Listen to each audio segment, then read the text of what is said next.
What's up? What's up? What's up?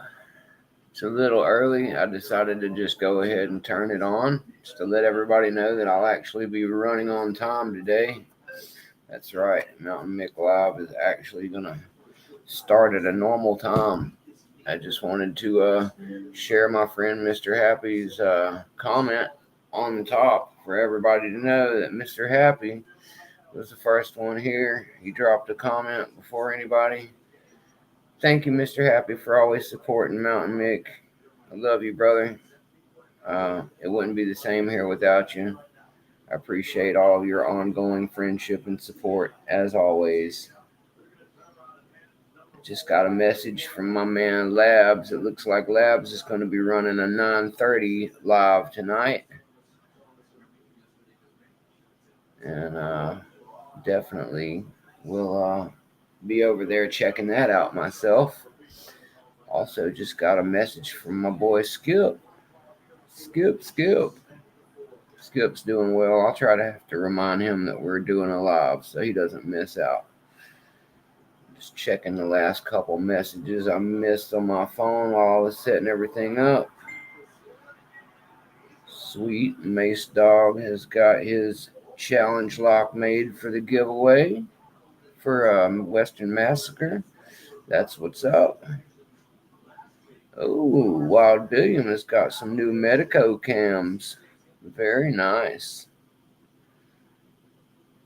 Beautiful, Wild Billiam.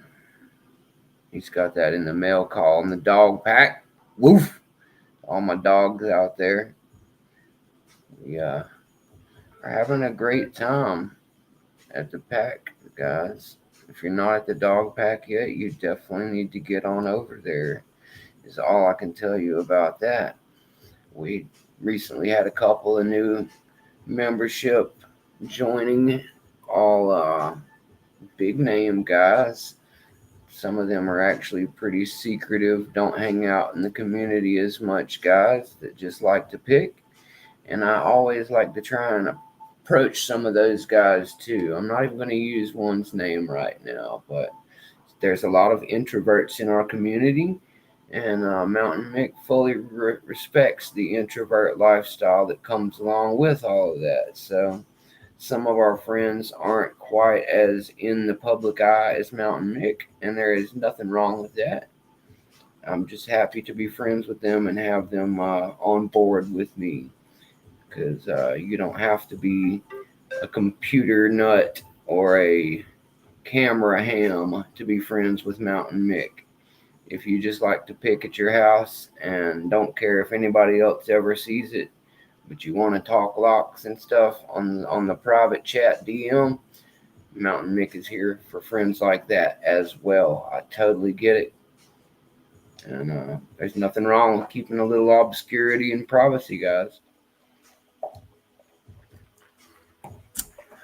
But now it is past 4 o'clock. So my obscurity and privacy is about to come to an end as I turn on the camera and face my public. Hello, guys. Let's get it going. What's up, everybody? Mountain Mick here in my home, in the lab, as usual. We got our Mr. Happy comment here. First comment flag planted. Thank you, Mr. Happy. We see you. We appreciate you. Welcome to Mountain Mick. We are live. I've got some cool lock mail that I'm going to be sharing today. I've been really looking forward to this particular package that we got today. So you're going to see Mountain Mick very happy, like it's Christmas. And this is one that I got myself. This was not gifted to me by anyone, nor was it paid for by any company or donated or anything like that. This one came out of the straight up pockets of Mountain Mick.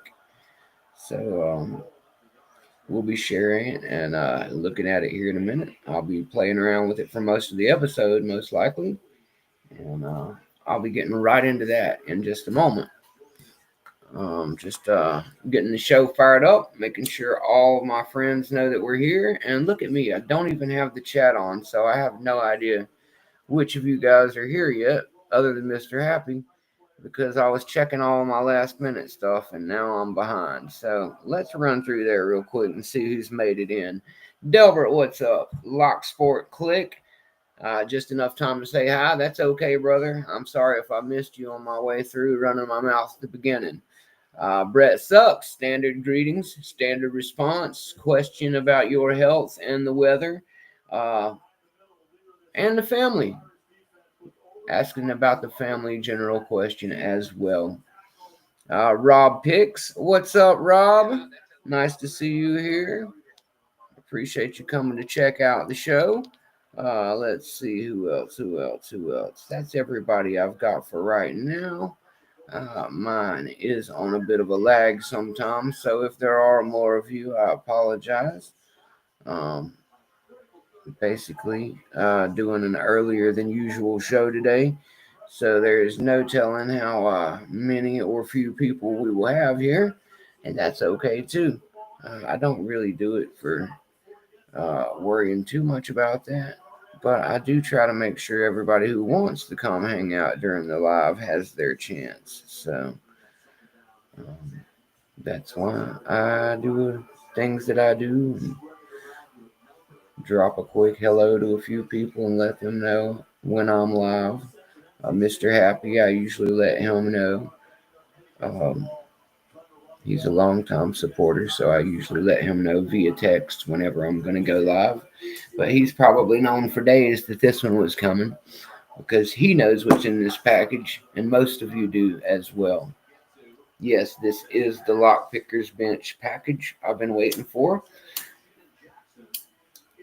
I thought it was going to come in yesterday, and it didn't. But that's okay, because when something comes all the way from Alaska and then has to make its way up to the mountain here where I live, I usually expect about an extra day, and it was less than a whole extra day. So I'm pretty happy with the fact that it's here.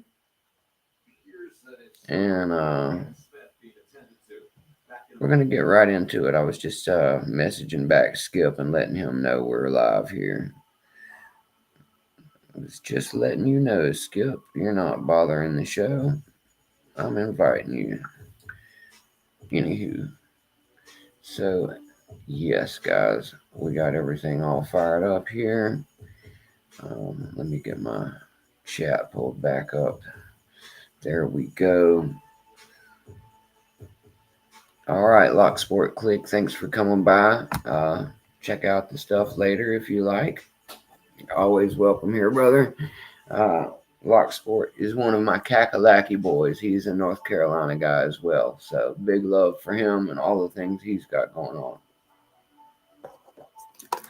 All right, guys. Well, since this is going to be a some assembly required type of party, which is my favorite kind, because as a grease monkey, I love putting things together and that type of thing. So this whole process is actually fun for me. I'm not even sure I'm going to need the knife on this one, but yeah, let's get it here and here.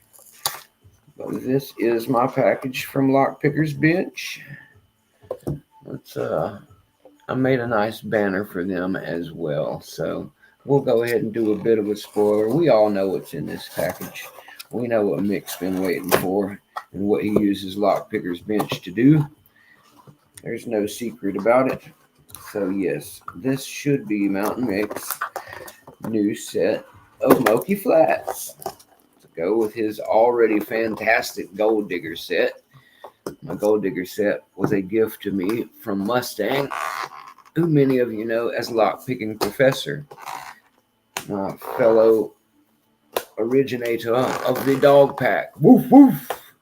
My dogs out there, go ahead and if you guys want to hashtag it up in the show, hashtag dog pack. Love you guys.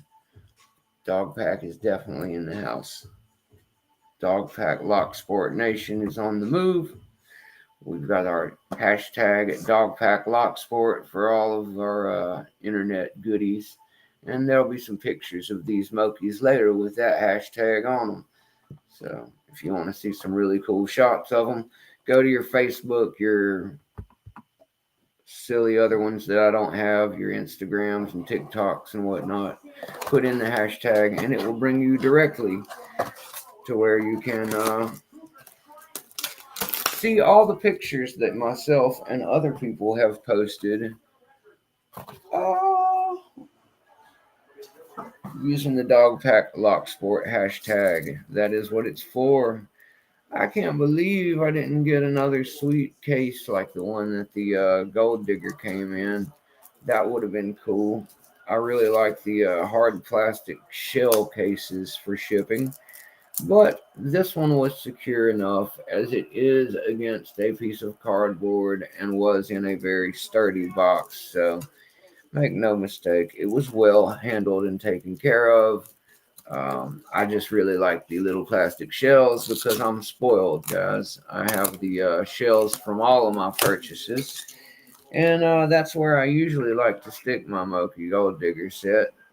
And that's okay because the way this is about to go together, they're going to be living in that Gold Digger case for a little while anyway, until I either get some more handles and also either or when I get more handles, I will need to get uh, probably either a Book of Secrets case from Lockjaw, or what I'd really, really be into more at the moment is I think some of you already know, I've noticed that MOKI is releasing a new gray camouflage case. Oh yeah, it looks really sweet. I noticed it in the fall coming soon collection on the MOK website, the MOK Workshop website, that's available internet wise to the English and the Germans, which is odd because they don't even ship to UK right now, to my knowledge, but maybe I'm wrong about that. Maybe they are shipping to UK again, but they're not shipping to US right now because of all this crazy, crazy tariff mess. And while that is a bit of a bummer, oh, come back, Yoda. Yoda tried to leave the party, guys. We'll have to put him back over here a little more sturdy. Anywho,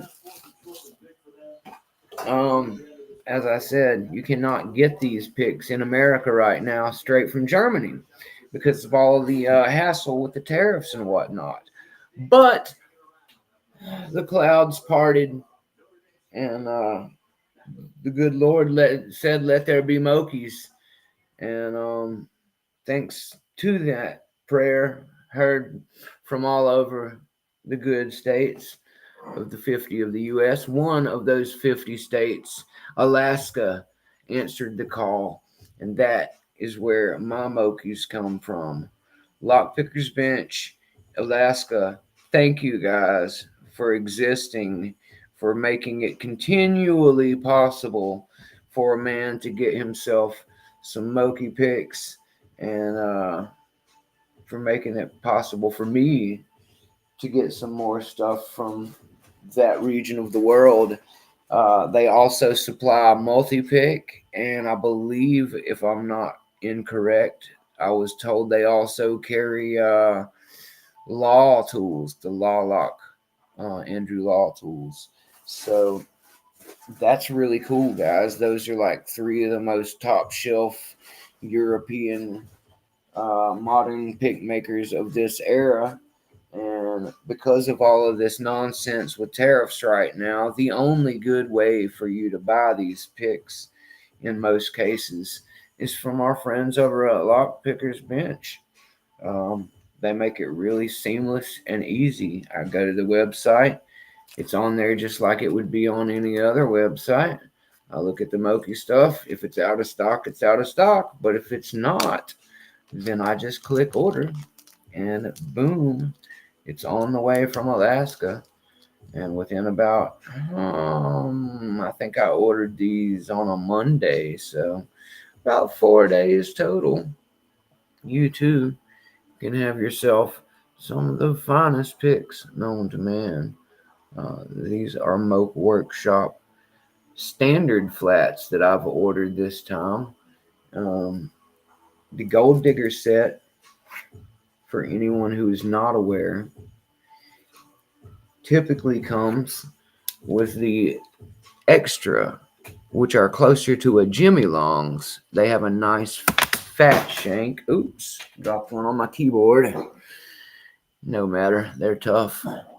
So they've got a nice thick wider shank for basically strength, feedback, and better for beginners or bullying locks. So these definitely have a place in the kit, and it comes with a nice triple peak. So this is the Gold Digger set. The Gold Digger set also comes with your turning tools that are double-sided MOKI style, kind of like the Longhorn styles that Southern has. You're getting 4 sizes with it. Um, they're all color-coded. If you end up getting them on there the right way, it goes red, white, yellow, and blue. Blue being the biggest, thickest, heaviest one. The white is basically a 40, guys. So that should give you an idea what I'm talking about here. The white is kind of like a 40. I think the red or yellow is close to a 32. And the blue one is basically like a 50 type size. Anyway, they are good turners. I like them. Moke Workshop also makes a really, really, really nice set of top of keyway flat bars that I do not currently own. I will be adding some of those in the future. Much like Multi-Pick and Lock, they have some of really well-made turners, guys. And if you like, here I'll show an example of a really nice one that we're all very fond of and familiar with. This is a Covert Instruments flat set, the Reaper set, and the Lock or MOKI size ones are bigger though, guys. As everybody knows, the Reaper is kind of a shorter set, whereas a better example of a MOKI would be like these beautiful Sparrows curved ones here. These guys, if you had 6 of them and they were even a little bit longer, I think you would have what you're getting from the Moke Workshop. And I don't have those yet. My Sparrows ones, as I said, are reasonable. $12 comes with the curved ones and the nice little package. That's a great deal, guys. And they're etched and they've got this little notch in them. So these things work great. I still, because I'm a gear hooker, really fondly want to get the bars from MOKI, but I can wait because I've got some really awesome stuff already here in the lab. So no big deal. It's just about wanting to have it, not needing to have it. So moving on, what I was trying to show you before installing these bad boys is let's take the lowest size one and show you an extra versus a standard MOKI, guys. Let me get some black background for you here. So if you look really close, what you're going to notice when looking at these two, guys, is that the one on top, you should notice, is a little bit thicker shanked all the way down. Not just at the base down there where it gets wide, but if you really pay attention, the top one, the whole shank of that extra has got a wider berth on it, all the way from tip to shank. It's just a girthier piece of metal. So it has more strength and feedback, and it works great for bullying locks. However, when you start getting into wanting to pick certain European style keyways, my man Brett Sucks, I'm sure, is out here enjoying what I'm talking about. If he's not, Brett Sucks will be about shortly. But you up to hootie to him. My MOKIs are finally here, and that's what we're going to be playing with here in a little bit. These are 2 Yales. One of them is a Yale B, which is a 6-pin nightmare of really well-made lock. And I'm holding it upside down because, as we all know, it's Bible down for the crown. So when you're picking an English lock like one of these, or one of the fine European locks of the world, on that side of the world, this is how it'll be sitting in the door, guys. So down picking is a thing, and most of the time, of course, they will look more long and double-ended, like if these two were jammed together, because they don't have thumb turners over there as much. They use a key on each side, front and back of the door. So you'll have it bobble down, and it'll just be a long one with a little turner in the middle. I've got some of those, actually. Let me just show one really quick instead of trying to describe it like a madman. This is what I'm talking about. This is an English style, European style lock, guys. This basically will turn both sides. That's the lever mechanism that actually turns the pawl basically in the door, so it will trigger the actual, bar that's gonna lock and unlock the door, the actual shackle mechanism. That'll be the pawl there. So anyway, you would have it like this in one side, and then like this in the other. And so when we pick on these things, we down pick, not up pick. So I have been learning to down pick, and it's been really tough for me thus far. And I got to thinking to myself that one of the reasons I've had trouble with it is because even while up picking, which I have tried loosely, I've noticed that because of the width of the pick shank that I'm using, what tends to happen is as I finally get up into the area where the pin sits and hangs down in this funky little triangular house that it lives in the top of the keyway, so to speak. When I'm finally getting up here where I can tickle the bottom of the pin, what's happening is I'm either just barely touching it, or by the time I get enough force to get myself snugged up in there, right, I go straight to the moon with it. So there's no middle ground. I'm not getting a smooth lift is the problem. And the reason why is because I don't have enough room to make a smooth lift. I'm basically getting like a paused stutter recoil, and then it's just slamming up into it. And it's going down because I'm down picking. But the point is that with hypothetically, with a slimmer shank, I can blame my gear a little bit instead of my technique, and give myself an excuse to get some slimmer, nice MOKIs and use them instead and hope for better results. So that's what we're doing here. Brett Sucks, thank you for being here. Swamp Picker, welcome, guys. Watch my Mustang. You knew it was MOKI Day. So basically, guys, I've just been explaining down picking on Yales and how we've been doing some of that lately, and explaining the finer pieces of what MOKI has to offer, what Lockpicker's bench does for all of us by getting them here to us, and getting ready to do the old install on opening my handles back up. I don't have a new set of handles yet for these MOKIs. I decided initially to either try picking them with no handle, which I doubt I'm going to like very much, or just doing the classic MOKI double flip. So that's what I'll be doing. I will be installing these all for double-sided surgery tools because I am quite fond of my little modular jimmies. And after using these, I thought to myself, you know what? That might work out just fine. So we're going to get the old screwdrivers out. Let me aim down a little bit for you guys here so you can come along with me, and I won't bore you completely to death. You can see some actual tool action here.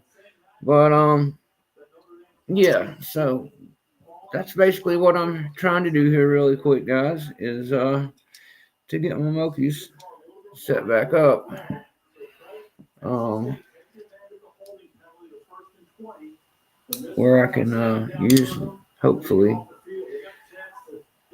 know if I'm going to be able to get snug them up so good. It's going to be hard to get apart. Neither one of these screwdrivers is fitting down in there very well.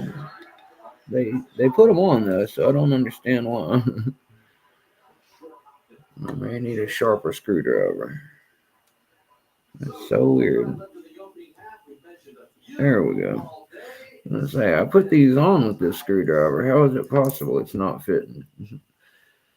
So I'm going to take all the screws out really quick of this one. And that's all I'll be doing here for the next few minutes, guys, is the old prep phase. I'll be putting the handles on our new MOKIs.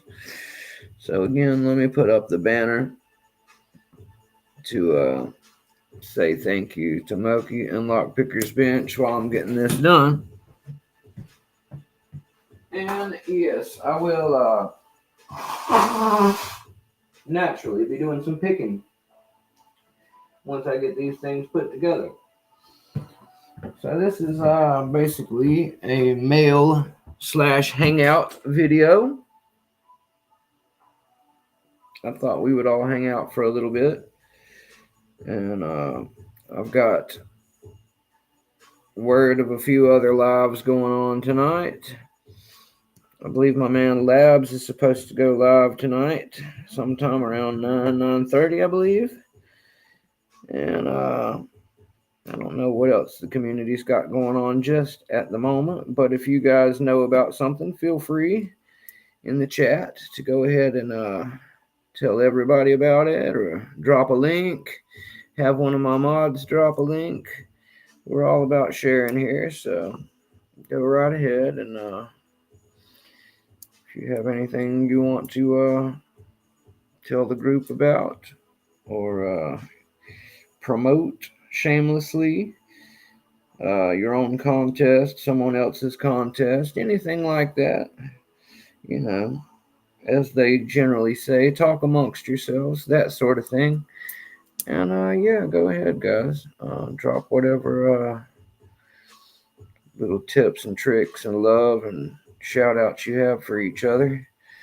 MOUNTA1NM1CK will be sitting here talking with you and putting together his Moke Workshop tools. And what I'm going to do is slow down for a second and make sure I'm matching the right stuff up with each other, because I'm really OCD about this type of thing. And what I'm going to want is for all the heights to match each other. And then things will be the way they're meant to be. And I suppose that whoever's the odd man out will get paired up with number 3 here. Oh, we're getting a call from the wife. 1 second, everybody. Hello. Hey, baby. Hey, I'm on live right now.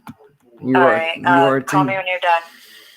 Okay. Huh? How are you? I'm good. I'm tired. We've been doing the mission work all day today, helping old people with their packages and nice. For donations. So that's I love you. I'm exhausted and I'm doing laundry. 20 loads right now. Cool. I love you too. I'm just putting together a pick set that came in and on live with everybody. Nice. And that's about it. What pick set? I got 4 MOKIs that are different thickness than the ones that I have. So I've got a bigger. And what do you mean putting them together? I'm sorry, you're live. We'll talk about it later, baby. I'm putting the handles on them. It's okay. Oh, sweet. All right, I love you so much. Call me when you're done. All right, I will, baby. I love you. I love you. Bye. Bye, baby.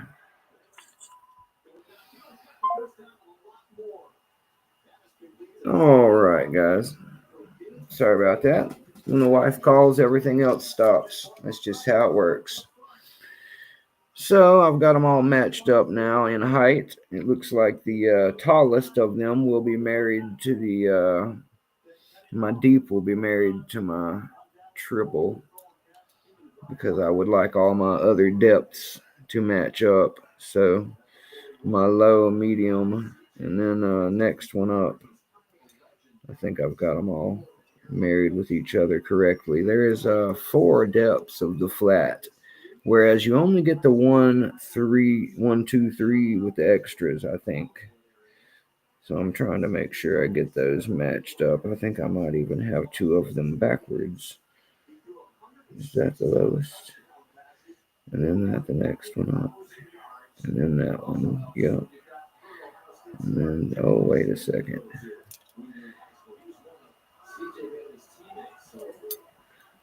Which one of you is taller?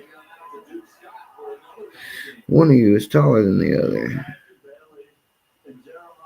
It's that one. Okay, the bottom one's taller. So which one of you matches this one is the question. Is it the 3 or the 4? It is the 3. All right, guys. So it's 1, 2, and 3 of the extra are the same as 1, 2, and 3 of the flats. And then there is a 4th deeper flat in the standard. It's a pretty deep one. That's a real deep. I haven't had that before. That's going to be nice. Killer. So that one will match up with the rake. And all the rest will match up with their respective thicknesses. And then I will be obsessively also pointing them both up and not away from each other, because I like to spin from side to side, not over the top. I have thought about all this stuff, guys. I play with tools all day for a living, and the way they spin around in my hands and things like that are important to me. I'm OCD about the way the tool fits in my hand. It's just a thing for me. I'm sure it is for many of you as well.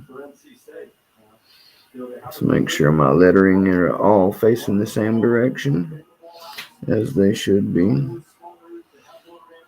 And looks like we'll have the M towards the standard, and we'll have the P towards the fatter ones. That's how I will know the difference. The M will be for the standard flats, and the P will be for fat, which is the extras. PHAT, pretty hot and tempting. My beautiful MOKIs. Very happy to have these lovely tools. Which one's the one that you like? What is a pick set? That's pretty good, Mr. Happy. Yes. My wife stays pretty interested in the things that I do. So I'm a lucky man in that way. We have many shared interests because she's just a really cool chick. So I get into the stuff she's into, and she gets into the stuff I'm into, and it just works out great for us. It really does.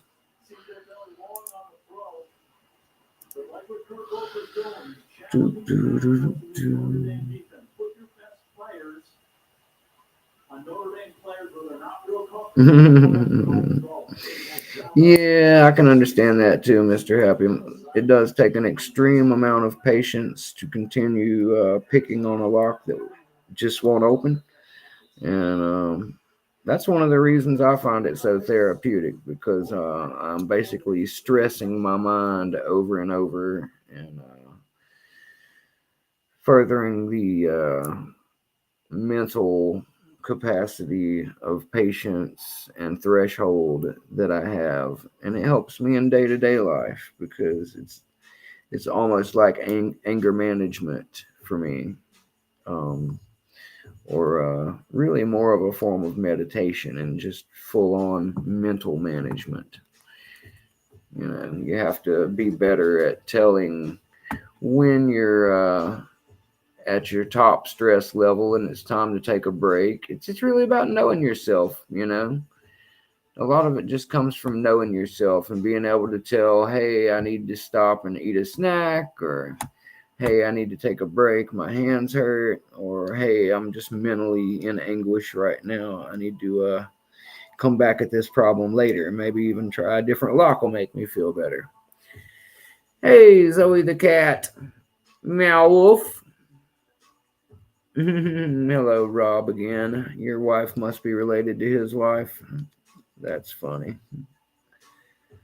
Rock out with your lockout. What's up, brother? We're just doing a little bit of MOKI handle installation here, my guy. I was fortunate to link up with LOCKPICKERS bench to get myself some more sweet MOKI tools. I was actually more helping them clear older stock because they still have not got their new stock in yet. But I am told they have a bodacious new haul of MOKIs coming in soon. And they have a bunch of new stuff that's coming out from MOKI this year that I'm really looking forward to myself. Oh, isn't that nice? I don't think that's going to bother me in the least having that far back there. So this should work out pretty well for me, I think. Oh, yes. I'm going to enjoy it regardless. Now let's upgrade these other three bad boys and we'll do a little bit of picking, guys.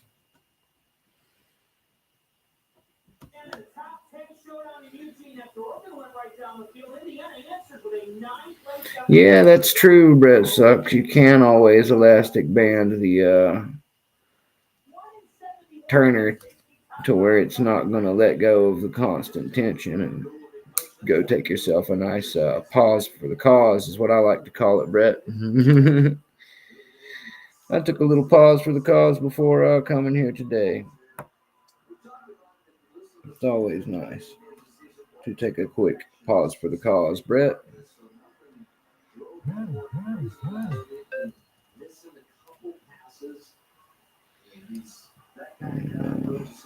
Go ahead and get this bad boy open. We'll get on with business here, guys. Sorry for the delay, but this is one of the things that come with me opening it on the show. If I had opened it and prepared it, it would be done and ready.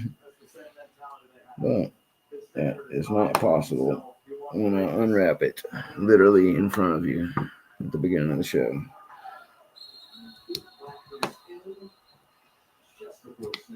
I really need a smaller screwdriver is what I need. These two have really got too fat of a blade on them. What I need is a grinder to sharpen one off. These MOKIs really take a small screwdriver. Just give me 1 second, guys. I really need a better one to grab.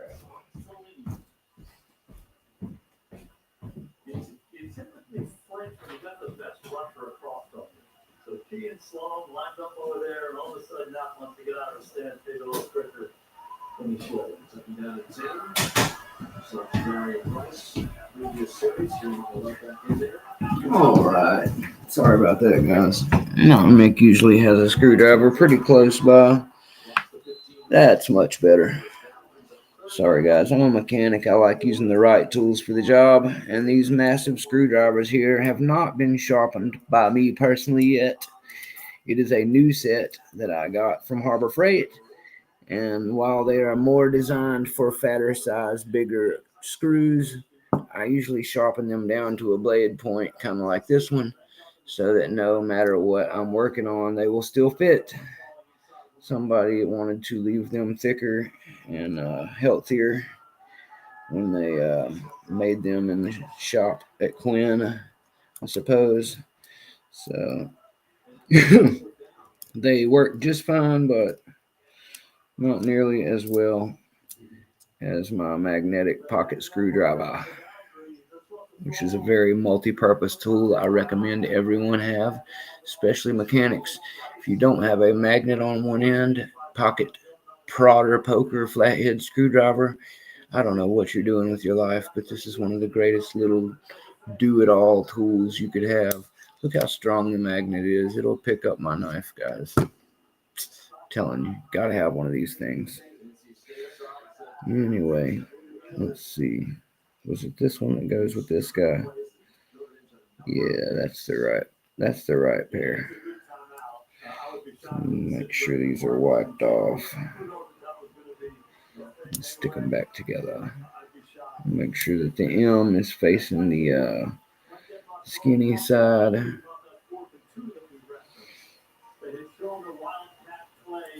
And we'll get them all hooked up nice.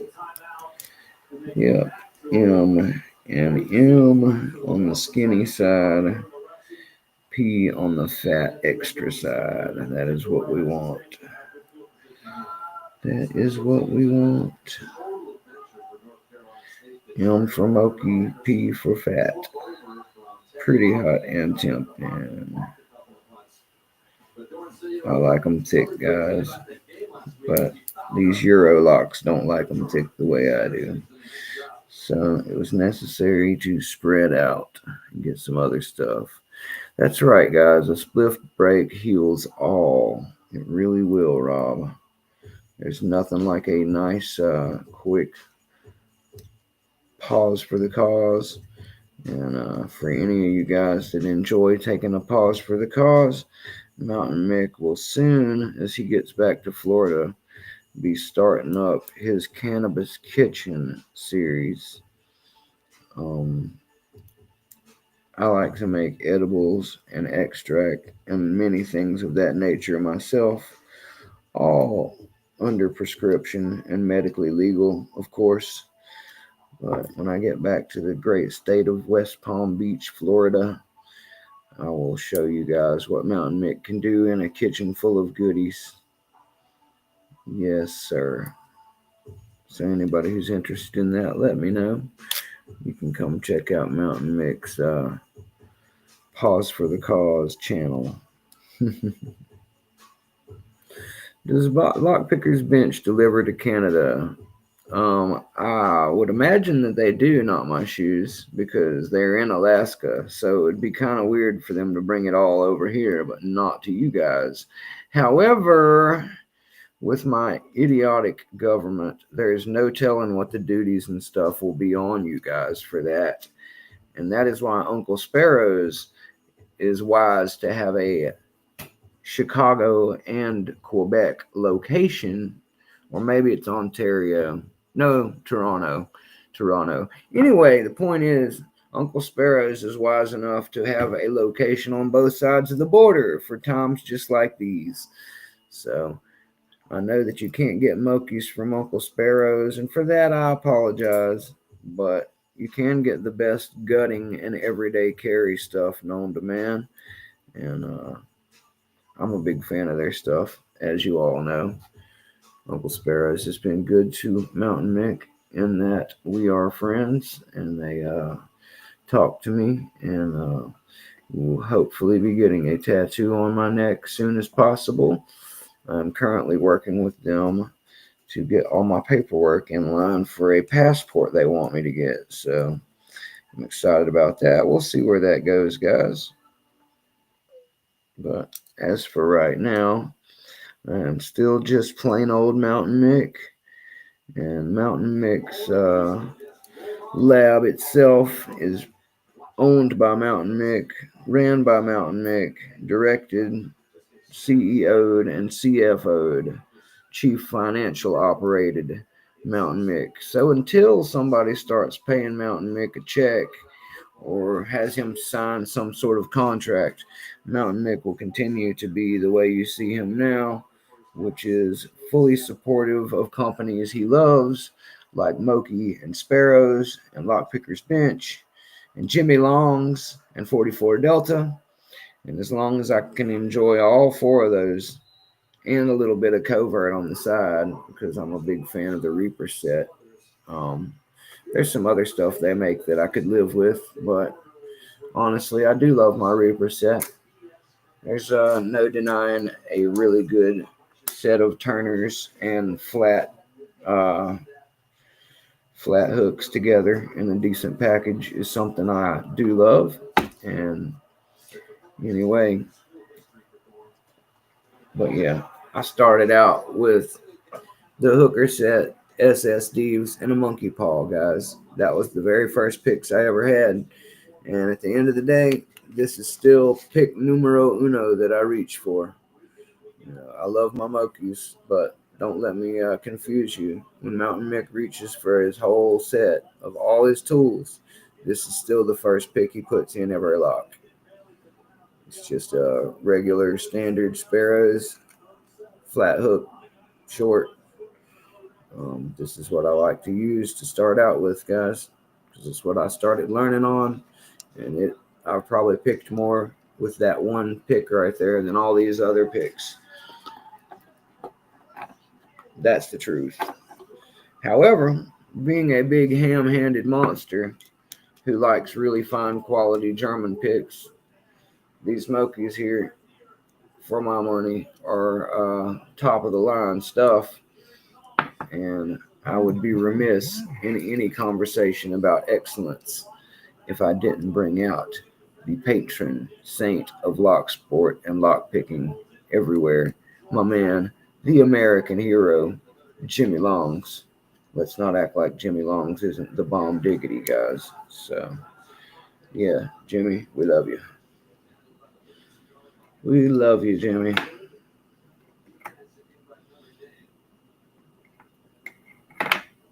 We love all your stuff, Jimmy. The modulars also are some of my favorite EDC items ever. This little kit right here and these two rubber bands, guys, is 16 different profiles. 16. You know how big a set of picks 16 profiles is? It's 12 hooks and 4 rakes. That's a pretty all around decent full set. And they're all in the Goldilocks size of 19 Jimmy Long strength. Which, by the way, is what your Mokis usually come in, guys. Unless you order specifically a different size, your Mokis are going to come in a 19.6, which is a 0.5. 0.5 is the standard European Goldilocks size for picks that most people like. In America, we can get away with bigger stuff all the way up to my Sparrows being 25s. I use my Sparrows at 25. I use my Jimmy Longs at 19 and 15. I use my Mokis at 19 and 20. And I use my Reaper at 20. So that should give you guys an idea of why I have all these picks. My Greyhound kit, however, is a great little set because they actually cover all 3 of them sizes within the kit. If you get any set that Greyhound sells, you get a 0.4, a 0.5, and a 0.6, which is a 16, a 20, and a 25. So if you're really worried about having picks that are going to fit, that are primo good stuff, and going to do a great job picking for you, you can't really do better than the dog legs. The dog legs and the elephant trunks are very much like a notched style monkey paw type thing, but the dog legs have a nice low reach, and the medium elephant trunks have a nice medium depth. Not to mention that the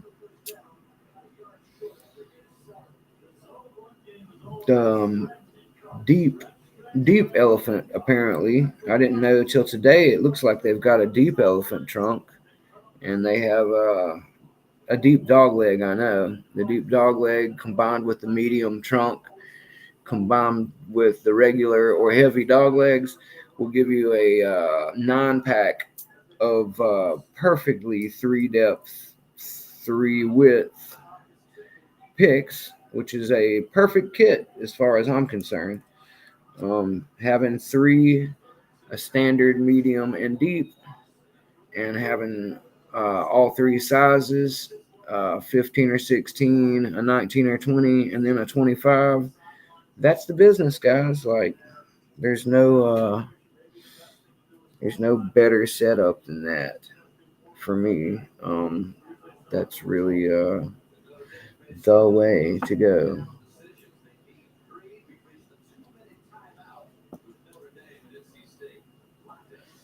And most of the makers have figured that out at this point.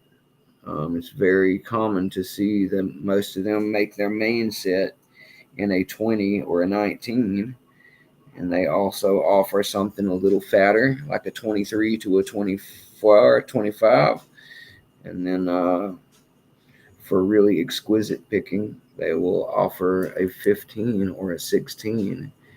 And when they make a 15 or a 16, they really warn you, like they should, that either you better be good at picking, or, you know, you better plan on breaking and bending the crap out of them, because even great steels made by some of the best makers in the world at that thickness, or what I should say is thinness, they have a really hard time struggling against the amount of force a human hand can put through them. So you have to really, when you use your 15s and 16s, you have to really trust the steel that you have in them. You have to not overdo it, and you have to be a little bit more delicate than you would even with a 20. And a 20 is more forgiving for sure. It's not as forgiving as a 25, obviously. It's not going to give you that level of feedback a 25 will give either. That's why you're best to pick with whatever will fit in there. But a 20 gives you a good Goldilocks size of feedback and maneuverability. And that's why when people get a pretty big set, that's going to be what they probably carry the most of. Um, Although there's good reason for that as well. 25s, you're usually going to be dealing with something that you can get your way into with a decent amount of skill. Because as you make it to smaller, more hard to defeat locks, they aren't going to be 25 size anymore. So if you're picking locks that a 25 will fit into, you should be able to kick its butt, is what I'm trying to say. But, there's never a solid rule about that. I'm sure there are some big, wide open locks that are still very hard. Let me catch up with you guys really quick. Not My Shoes says they've got all their stuff from Sparrows. Well, you're in Canada, Not My Shoes. That's not a bad idea. Phantasm, to be fair, it was aluminum and tools, but still, it was just a broker's fee. The lawsuit with UPS is over now. Yeah, Mr. Happy definitely got brutally railed over a multi-pick order he got, guys. $40 in tariffs and broker fees on a $50 or $55 order. So he literally paid twice for his order because of all the BS that they tacked on. That is disgusting. But um, that's how it goes sometimes, guys. And that's one of the reasons why I love using Lockpicker's Bench, because you may end up paying the same amount from markup from them getting it shipped in, but at least you're supporting a good American company. You're getting great customer service, and they're going to make sure that you get your package. They're going to swap probably out anything that you're not satisfied with. I mean, I've heard nothing but good things about other people's orders with them. I've had nothing but positive experience with them. Sometimes it goes unnoticed because of how smooth it is. So I think that's the kind of company I like dealing with. Um, the guys at Lockpicker's Bench, Eric and those guys, fantastic. So thank you again, Lockpicker's Bench. You guys rock. That's why I've left this banner up all this time, is because MOKI, I love your tools. And Lockpicker's Bench, I really love that you make those tools available to me. Um, Having all these sweet double-ended backups and nice German picks has really spoiled me as a picker. But I do still get down dirty and gritty with my regular stuff, guys. Make no mistake.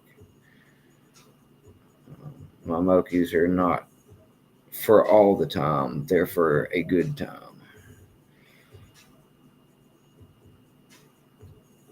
I do pamper them just a little bit. Just a little bit. But I'm actually pretty rough on them too. Somebody recently said something to me about bending Mokis, and me and Brett Sucks almost fell out of our chairs. I've never heard of somebody bending Mokis regularly. You must be some kind of gorilla clawed, full on heathen if you're out here annihilating Mokis like that. A Moki in a 19 is very similar to a Jimmy Longs in a 19, guys. It is bulletproof. It is strong. It gives great feel and feedback. If you like Jimmy Longs, you'll like Mokis. And if you like Mokis, you'll like Jimmy Longs. They're really similar, and I bet from what I can tell that Law Lock and Andrew Law's tools are probably similar in that same regard. I've heard from many an Englishman that Law has the best steel and gives the best feedback, etc., etc.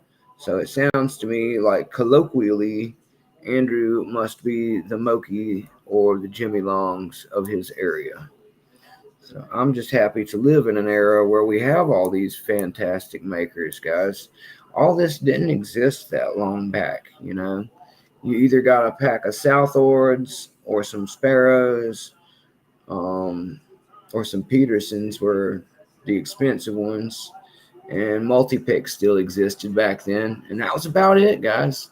You either tried to get some imported multi-pick from Germany, which was hard to do because everybody there speaks German, or you could try to get some Petersons from New York for an arm and a leg. That's what most of the government services did. Most of the police services did. And then there were Sparrows, was a little small at the time, but still growing. And Southord was around. And I believe Dangerfield in Great Britain popped up a little bit around then too. They've been around for a while. Duty calculator says 5% tax. Close to Mexico. Oh, okay. Just curious. Yeah, 25,000 are probably not that useful for you, Brett Sucks. You would have to be picking.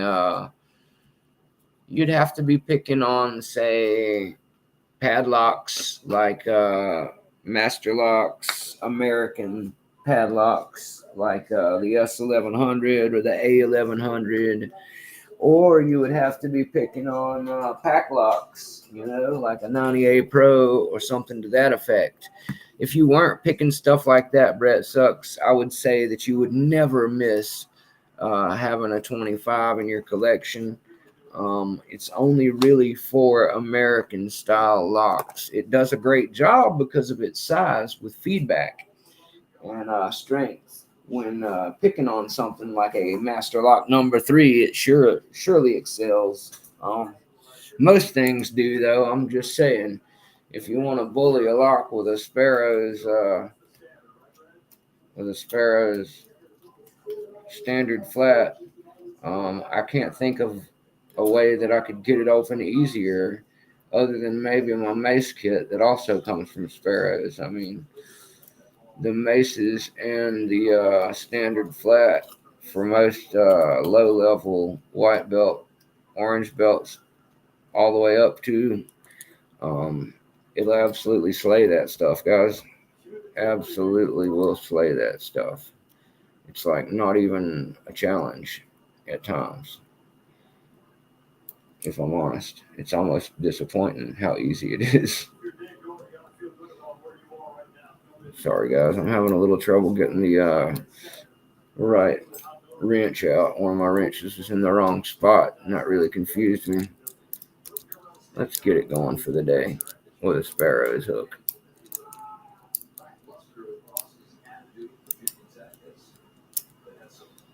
This is a 3-up, so it can be a little more challenging at times than a standard 3. It just depends on which key was broke off in it. But I'm not worried. It will still prevail. Now, let me pop a couple of easy ones, and we will use these beautiful new MOKIs on some nicer stuff. So how's everybody in the chat today? Now that I have my MOKIs and everything set up, have we got the dogs in the house? Is the dog pack in the house? Woof woof. Where's my dog pack lock sport crew at? Also, if you do come in, please remember to hit the like button so Mountain Mick can continue to spread lock sport love to the masses and get all these cool people to keep hanging out with us in the dog pack, because the more numbers that we have constantly coming in, the more cool it makes us look.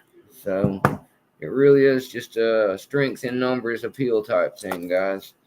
That's why I've always asked you to bond with me and come together with each other, and we will have a louder voice for our community, and we'll get things done. We'll have a good time, and people will actually want to deal with us. It'll be great for everybody. Yeah, that's right. Where did my lighter get to? That's the question of the day. There we go.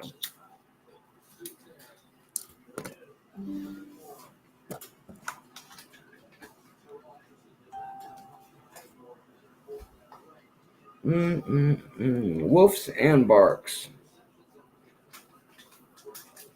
Brett Suck says, I started with Southward Euro Slim, still use the rakes.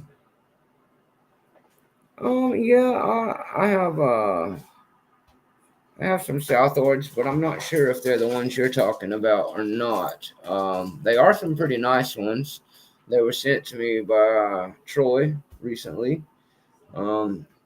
This snake rake is one of the ones out of that kit. I believe he added this to it, this black shrink tubing, but this is my snake rake from that kit. And in my everyday kit, I have the 20 that came from that same kit. It's got a little red on it, but maybe it'll be recognizable to you. This is my 20 Southward standard flat, which is one of my also more favorite first picks to put into something. If my Sparrows doesn't fit, this is the next thing I use, guys. This Southward 20. So those are my first two that I reach for when I'm playing around with any lock. In truth, I use my Southward and my Sparrows to whichever fits the best. I feel around with that first. And then if I'm really feeling like it might be a raking affair, I'll use this instead.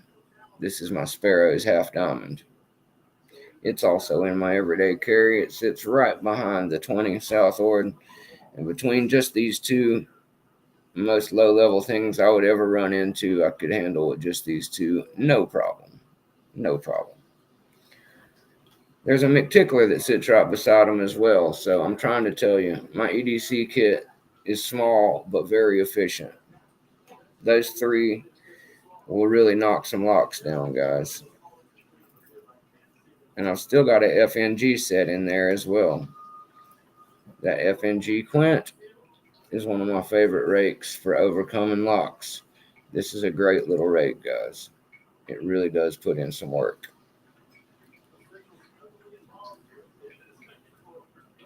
And I got a 0-day gear one that's close, but the FNG one is nicer, I will say. The 0-day one is pretty nice. And it's got one of these little plastic handles on it. It's got such a similar profile, the lock probably doesn't know the difference, if I'm honest.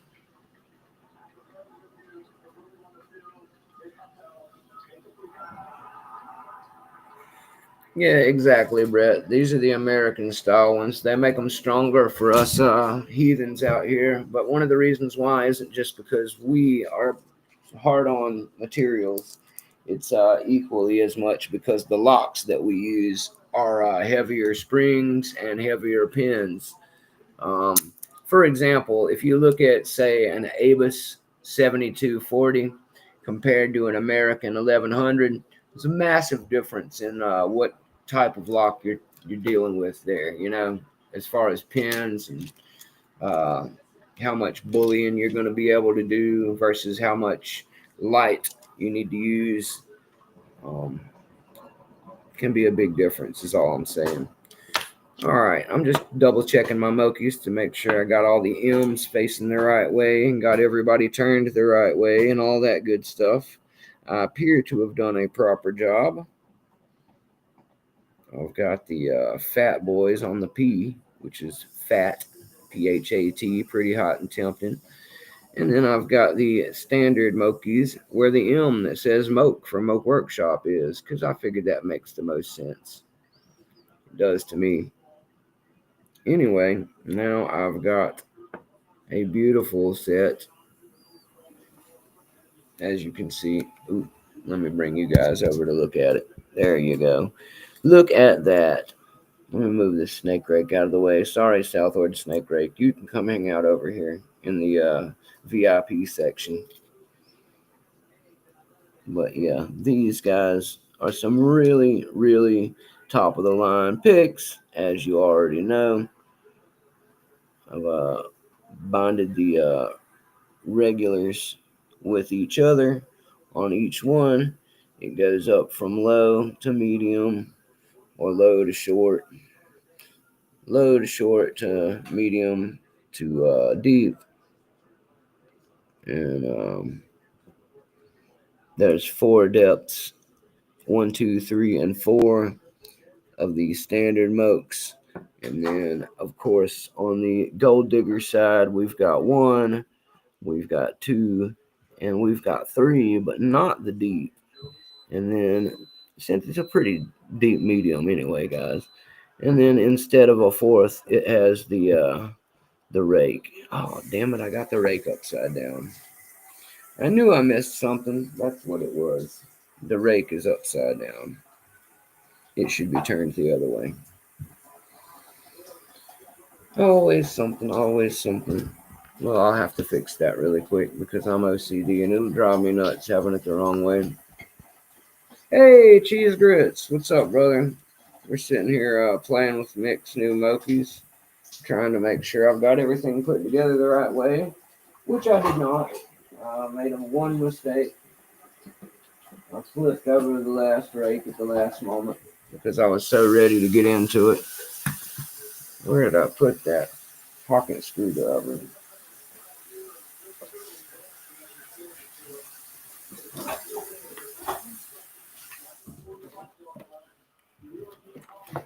I still have it there. It must be sitting on the table somewhere.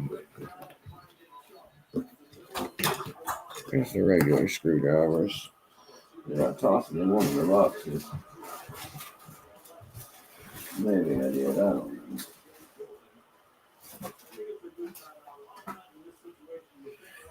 What did I do with it? There it is. Under my smokes. Sorry about that, guys. Damn, Chuck, that's not good, dude. How the hell is your blood sugar so high? You might need to go to the fucking hospital, dude. 476? That can't be right, dude. If it is, you need to definitely go to get some insulin, dude. You need some insulin, Chuck, like ASAP. That is not good, my guy. That is high as I've ever seen in my life. What's up, Labs? What's up, Conking? You took the fast acting stuff about 10 minutes ago. I was gonna say, Chuck, you better, dude. You're gonna be in a diabetic coma soon. If not, dude, that's not good. I bet you do feel high as a kite, dude. It makes my blood goes up and down a lot, and I know that feeling. Just yeah, stay with us, brother. Keep no, I believe you. There's no need to stress yourself. Sending me proof. Just yeah. Definitely need to check that out, dude. That's a super spike, dude. That's not good. I'm just worried about you, my guy. That's all. That's super, super not to play with amount of sugar in your blood. I joke about BDs a lot, but that high of a measurement is no joke, my friend. You're borderline. I would be in a coma right now if mine were that high. That's a fact. I would absolutely be in a coma right now if mine were that high, Chuck.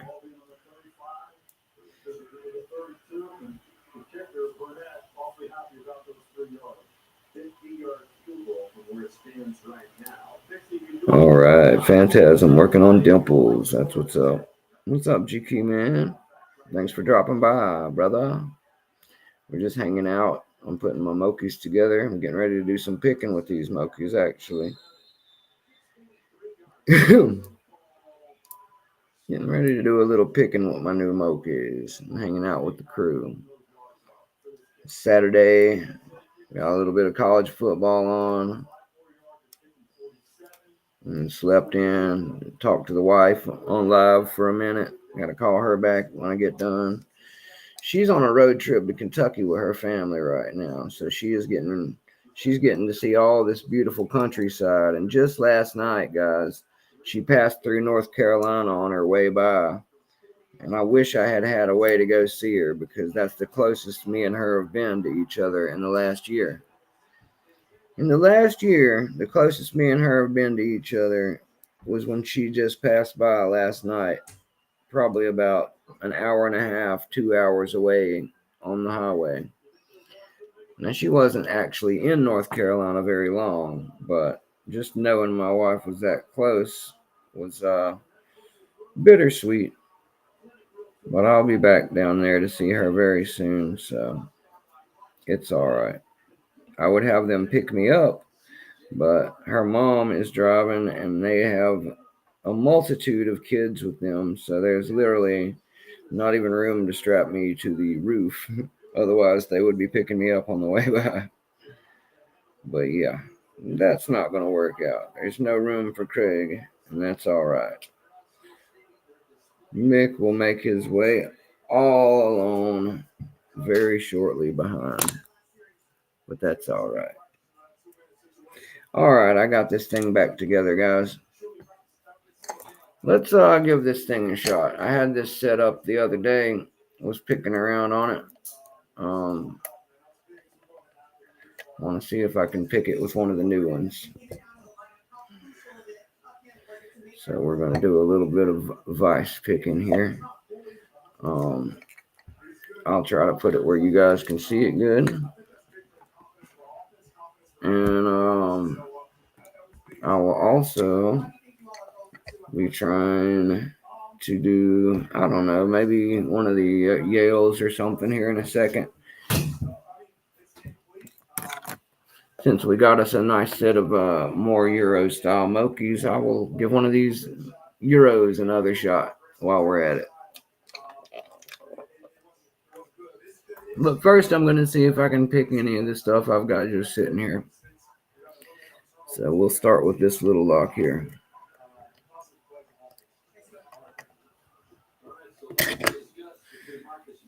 Let's see here. Let's go for the new Slim MOKI.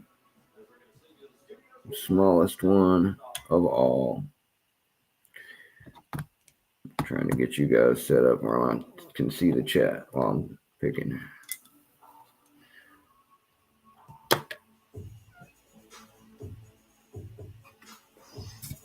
Alrighty.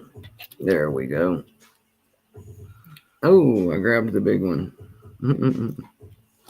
Whoops. That's not going to work. That's way too deep.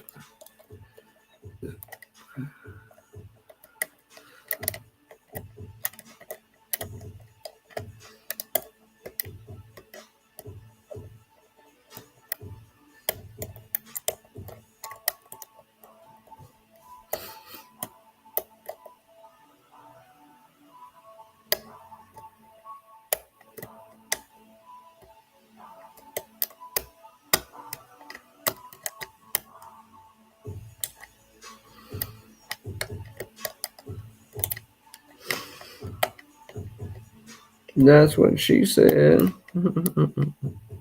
Tell him, Phantasm.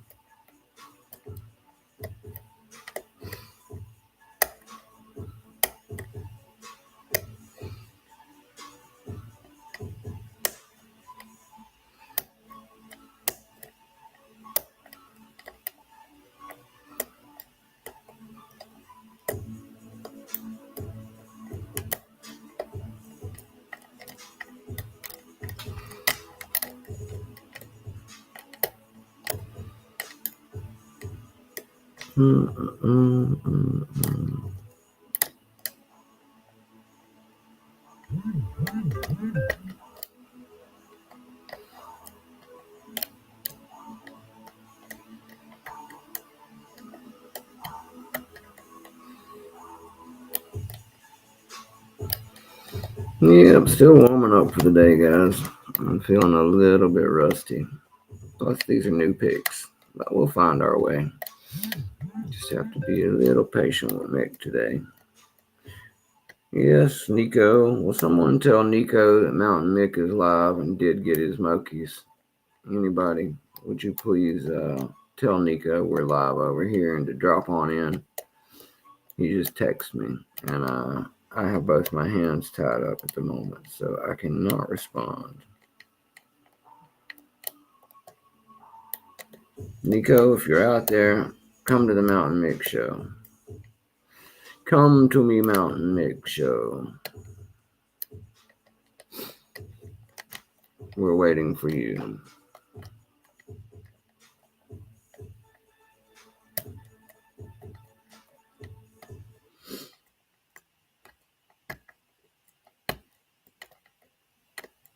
Still getting a little warmed up. Starting to feel a little bit better now.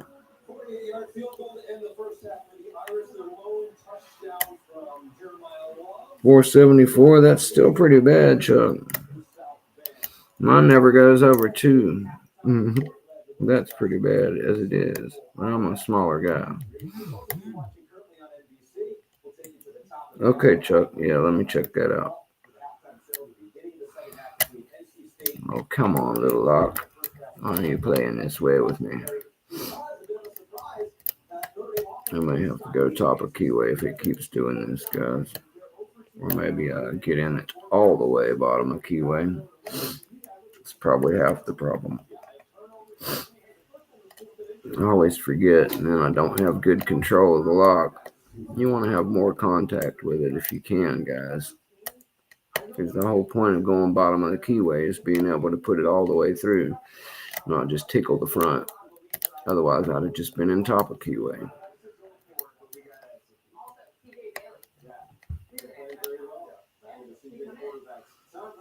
This is front one. Front's fronting. The front is fronting. Send it to the moon. Sometimes you gotta go up on it.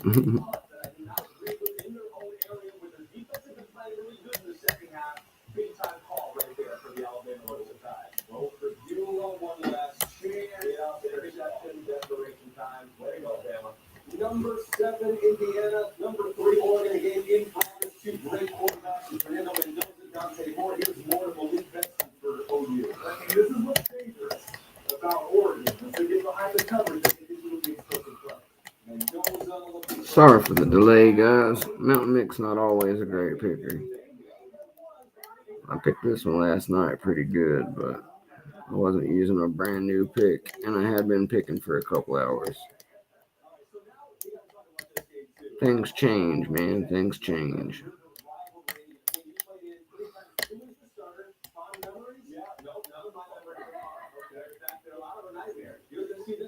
Best time of the day show. Yep to hooting. That's right, Brett. Yep to hooting. The phrase that pays, but we don't know why we say. Yep to hooting. Best time of the day show. With Mountain Mick and BrettSucks.com.universe.orgasm. .governmenthater.com. .viraltomorrow@BrettSucks. Come on, you. There we go. I was beginning to say I can't shame my Mokis like that. There you have it, guys. Another one for the boys on Facebook. Click. I've already showed them this one last night, so there's no reason to get too bent out of shape. Just wanted to show we could do it again, and the Mokis work well. I just had to get warmed up. Can't blame them for that, but they did their job. Now we'll know who to blame when I can't open this Yale here in a minute, right? Anyway, there you go, guys. A nice sideway keyway. I'll leave it that way just for them for a little while so they can enjoy it. Sideways keyway. Sideways keyway. That crooked smile, baby. Got the lock showing me its crooked smile.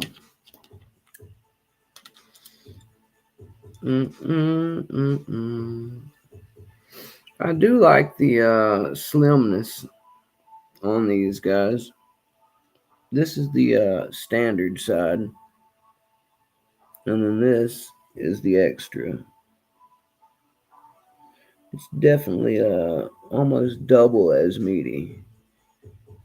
If you could see them both at the same time, that would make it easier. You see, guys, this is the same height that I'm holding on each side right now, but the one I'm pointing towards has a thicker shank by almost double. The other side is skinnier. There we go. Get my shirt behind the whole thing. Anyway, that little bit of skinniness on the M side makes a big difference when you're in some of these keyways. No, I haven't started the Yale yet, but I'm getting ready to put it in there right now, Chuck.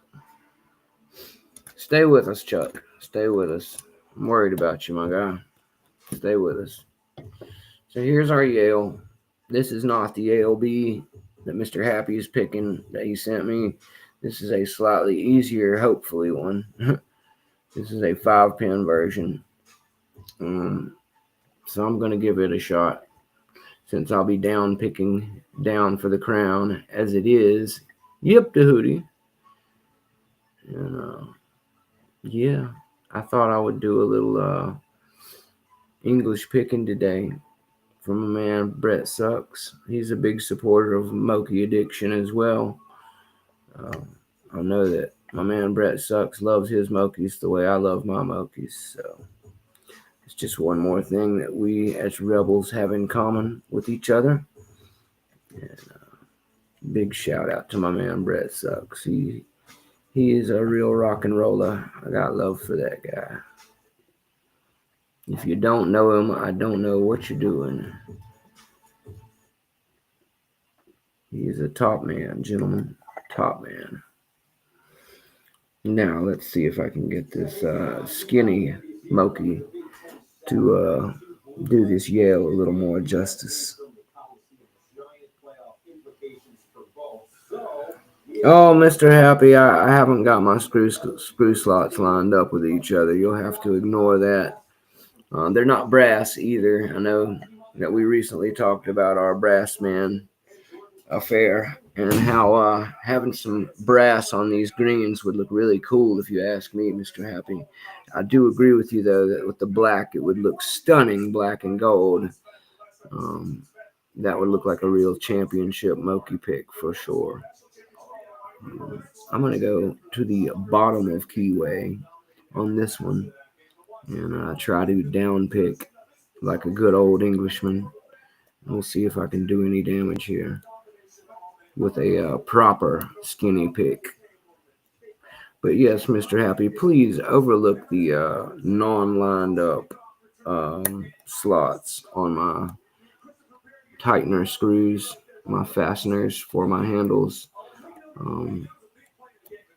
I figured that they would be just fine for me, tightened well, and I did not take the time to line them up with each other.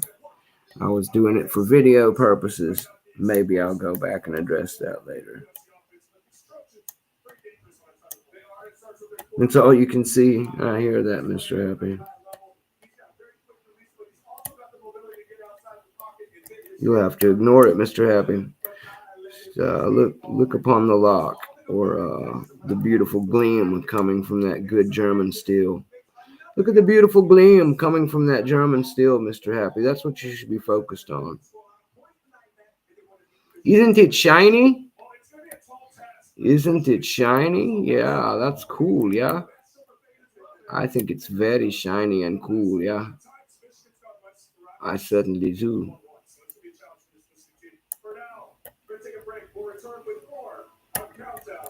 Das Mokis. Das Mokis. Du hast my Mokis? Then get the hell out. Du hast my Mokis? Then you get the hell out.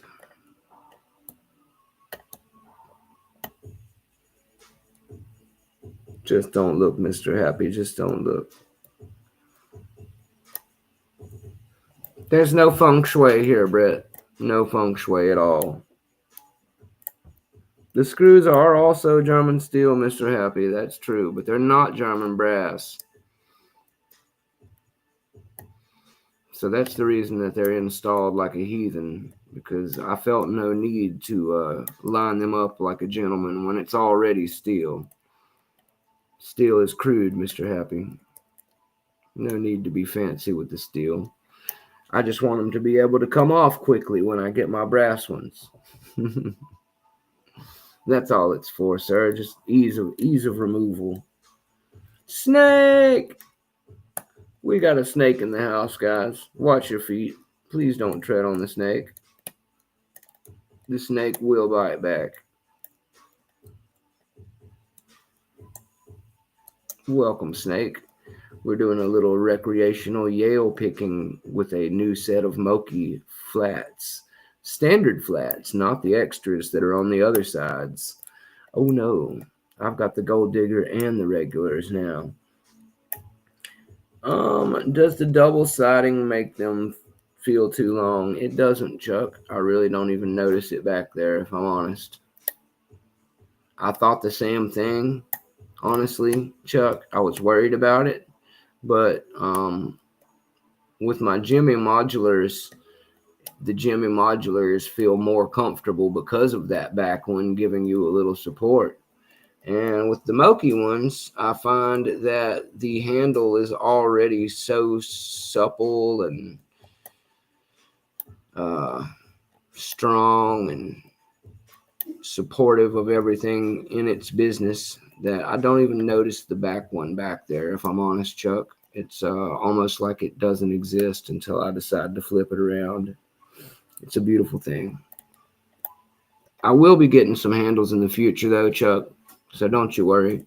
You won't have to look at them looking like katana bows for too much longer. But my bow staff MOKIs, my Darth Maul looking MOKIs here, will be a temporary run. I will get some other handles when Lockpicker's Bench does their sexy new restock. You hear that, Lockpicker's Bench? I'm waiting for you, baby. And 44 Delta, I'm looking at them Chiracs too. Don't worry, brother. When I get a little bit of disposable income, quote unquote, I'll be looking at both of you guys.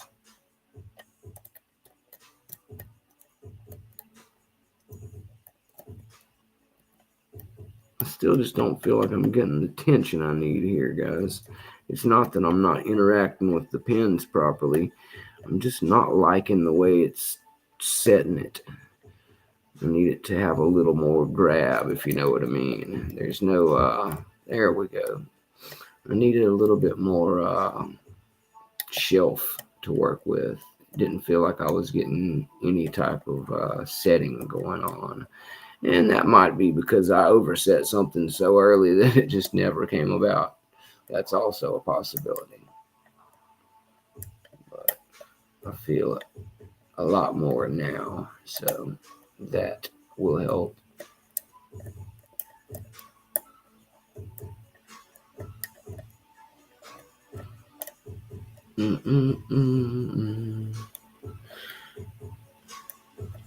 Yes, Brett and Phantasm are in the house, Snake.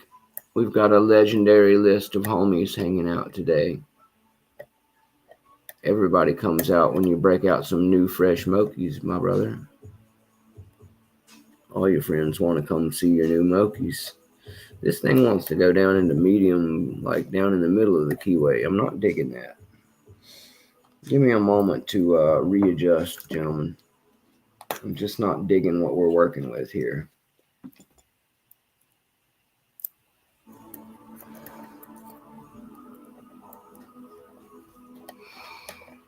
Nope, not that one.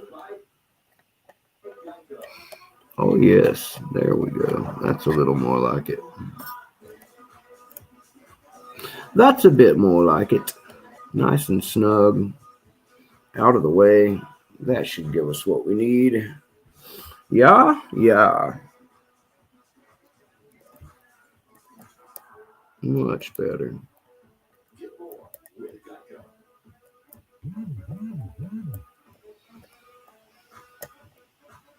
So the difference in this one, Notre Dame gets a 48-yard field goal by Norman. That time expires in the first half, and it is the Irish up 10-7 for the Wolfpack of NC State. Notre Dame kicking some ass.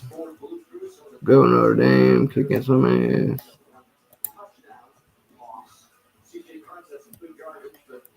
Down picking's still really hard for me, by the way, guys. I just haven't totally got the hang of the way it feels when gravity is in the other direction. I'm working on it, but man, has it been different than I expected. I didn't really expect it to matter that much, and it turns out it does.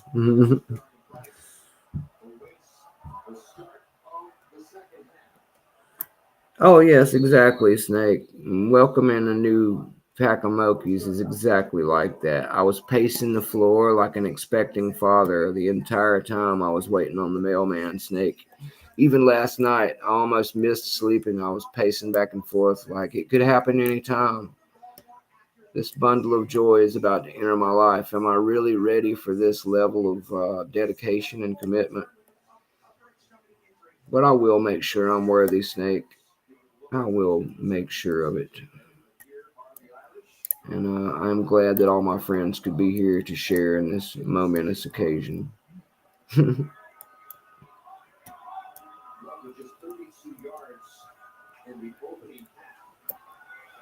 I might even smoke a cigar after, Snake. It is satisfying. It'd be even more satisfying if I could get this Yale open. At least I actually feel what's going on in there now. It does show promise. It does show more promise. It definitely fits better than the extra. It's undeniable that it does get down in the hole a little easier than the extras from my Gold Digger set. And I was hoping so. So it has fulfilled its need in the kit by existing, and I am stoked to have it on as part of the crew. That just leaves the rounds, the pointies, the half diamond, and the 2 to force, and all the flat bars, and that big nice roll. Then I can say I've safely sold all the way out.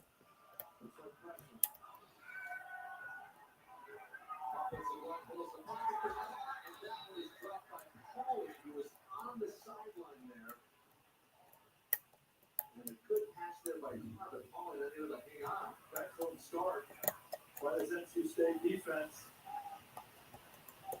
So Vic had that right hand in there a little bit early. Ball wasn't able to pluck it out of the sky. The Wolfpack were off the field. A good start. 3 out.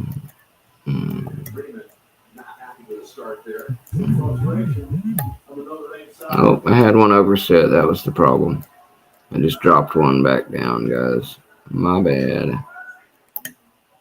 See if we can get her better this time. And again, Terrell Anderson, as you heard Sora say, out of the game. So that's Westry Grimes now returning the punt, a 44-yarder. As C.J. Betty and company will try to get on top and bounce back. And now the report is official. Anderson is out of the game, and he is a very big component for Gordon's offense.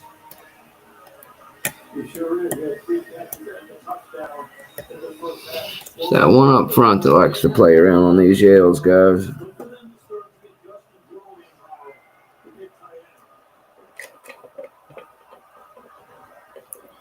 You send me a snake? A snake box. Well, thank you, Snake. Snake boxes are the best. Snake in the box. Snake in the box.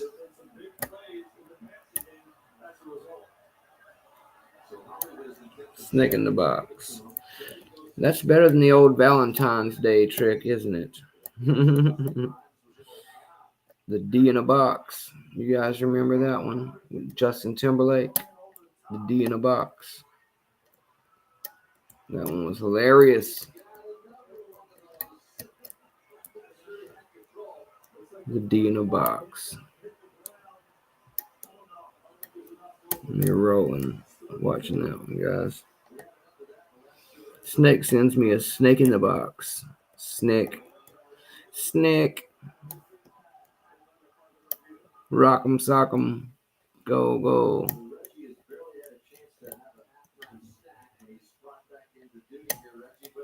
Rick'em rack'em rock'em rake. Stick the sword into the snake.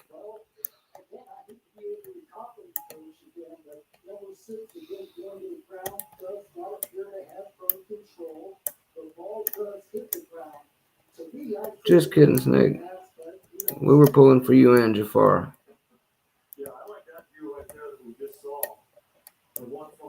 This thing's doing a lot of clicking, but not a lot of opening. But man, does it like to click. And not Warden clicks either. It's all springity clicks. Springity click, springity click. Nothing feels like a set ever. Just making a lot of movement for nothing. I don't know what the hell's going on in there.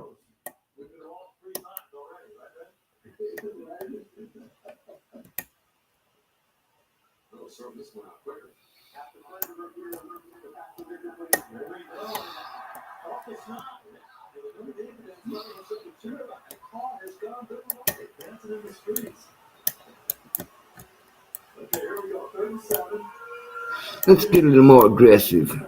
Let's give it the Snake.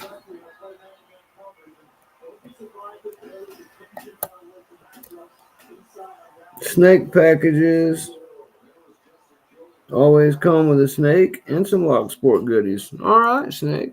Well, cool. I would have been cool with just the snake. Do you know how to send me a snake box, Snake? If you don't, I will make sure that you do. But there's no rush, brother. But I would be honored to accept a snake in the box. Snake in the box.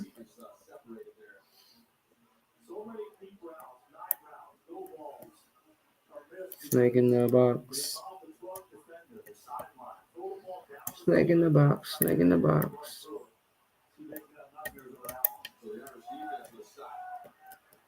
This thing does not like me, guys. Maybe I just need some more attention. Maybe that's the answer. Maybe I need more attention. Let's crank it up. It's probably not the answer. But, hey, we'll give it a try anyway. I'm sure not doing any better on low tension, so let's give it a try. Let's give it a try with some cranked up tension. Maybe I can bully my way into some English. Oh, I finally did get a little click there. We are making success. Somebody else will have to tell you, Toro Bravo. It's a 5-pin Yale. That's all I could tell you about it, sir. But I'm finally making a little success here with the amount of current pressure I'm applying. So let's see if we can do anything honorable here with the new MOKIs that I bought just for this type of thing. And welcome, Toro, wherever you snuck in from. Yeah, it's a Yale Euro, like Brett says. It's just some kind of Yale Euro. I'm not sure which one it is. I've got a B as well, but that's not this one. The B has 6-pin. I think it's his first one messing with us, yeah. Come on, baby. The boys on Facebook want to see your face. Open. Slid to the side a little bit. I'll even gut you for the people if you open up. That's right. I will show everybody what you've got in your little Yale heart if you'll just open up for me.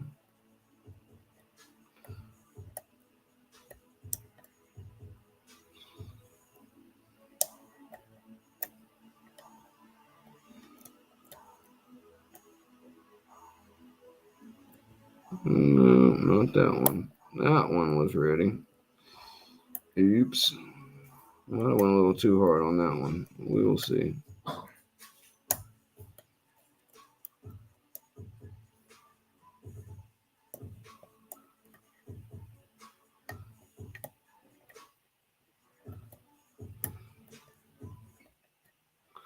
Yeah, I got some new MOKIs today, Toro, and I figured instead of putting them in a bunch of master locks and low-level crud, I would just get on down to business and do some good old European down picking on a Yale Euro, my man.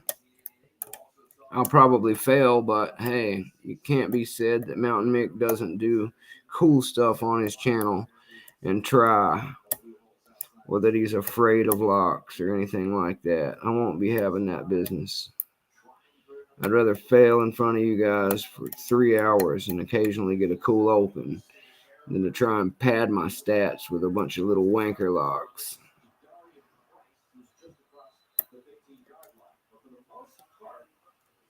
Oh, they are sweet, Toro Bravo. And you too can get yourself some from LOCKPICKERS bench if you're in America, is where I would recommend. Their stock is a little low right now, but so is MOKI himself. And the reason why is because they're getting ready to release the big fall release of everything. They'll have new handles. They'll have a new case to go on all the MOKIs. Big nice camo, and it's gray and silverish looking. It's badass. Anyway, lots of new goodies, and LOCKPICKERS bench is the way to get them if you're in America, because MOKI doesn't currently ship to the U.S. and neither do a lot of places because of all of our tariff nonsense. But thanks to the guys at LOCKPICKERS bench, we're able to still get our sweet foreign picks on. So massive thank you to those guys from MOUNTA1NM1CK. Because without them, I would basically just still be waiting until all this ended. And God knows how long that could take, since they aren't even in session in the government right now. They can't even decide how they want to fund their own government stuff, much less how they're going to end this horrible tariff crisis that's screwing up our MOKI flow. Well, not screwing up our MOKI flow, but it's bad for MOKI and the rest of the world, so it's bad for us in the long run. I'm just saying, at least we're blessed to have a foot in the door with LOCKPICKERS bench. That rocks. I'm really happy about it. I might have to go to a taller pick here, guys. That might be the issue. I am getting some success in this thing now. I'm at least being able to get down in there and feel the pins and actually manipulate them pretty well. So having a more proper Euro tool definitely has made some difference. I can tell already. And that's what I was hoping for. So awesome. Very stoked about the new MOKIs. They definitely pick like a real Euro pick, not like a Euro manufacturer making a pick for an American, which is what the other side is. It rocks too, though. I'm just saying they both have their place. I think with the combination of the two, you have a really formidable kit. Come on, baby. Yeah, I think we're going to need a taller one, guys. I must be getting some low to highs here and not getting around them just right because I'm not using a tall enough pick. It's okay. That's why I start low and move my way up. I didn't expect this to actually work out. I was just happy to be making some progress. And that we are doing. So let's move up a notch. Why don't we? We'll go on up to this one here. Oh, wait, no, that's the big one. Sorry, guys. I bet that looked drastic, didn't it? I meant this one. Yeah. This is what we were using, just for anybody curious. I was using this little guy here, which is a great little slim Euro. Very happy with how that works, but clearly I'm going to need more lift for this Yale. So we're moving on up to this guy here. Very nice stuff. I'm not sure that they'll still fit in my... Oh, yeah, they kind of will. They'll kind of still fit in there, but I'm not crazy about having my picks face down in there. So I will definitely be wanting to get some actual cover second picks for those at some point. But as I said, it doesn't bother me picking with them like this. And the only thing I really worry about is storing them this long. I'd really hate to bend one of my MOKIs by having it stored this way instead of getting a second set of handles for cheap enough. Yeah, I think that you're right there, Brett. This one definitely has at least one or two. I think at least one deeper one in the back or front of this particular lock. So I'm definitely going to need more than just the low. Even with the most angle I can put on the low, I don't think I can sneak it in there just right to overcome what they've put me against here. So that's quite all right. That's what we have all these other tools for, isn't it? There we go. Sorry, guys. Just trying to get my tensioner turner back in there where it belongs. Let's go this direction and see if we can make a difference this time. Still learning to down pick a bit, guys, but it's all right. Only way to learn is to do. Yeah, absolutely, Snake. I would be also willing to send you back some love, of course. But yeah, absolutely, I would love that. Well, I've got 8 of them, Snake, so as much as you want to spare, I will send you back some cool stuff for it, my guy. You, at least 4 would be nice, Snake, because that's what I just got. And that way I would have the separation of green and black in that case, which would be cool also. So yeah, absolutely, my guy. I don't know what type of hardware you have, but I really would be cool with either one. Me and Mr. Happy have been looking at that sweet brass hardware he got, but I'm also a fan of the stainless, so I would not be picky in any situation where a friend is hooking me up. So that would be really rocking, Snake.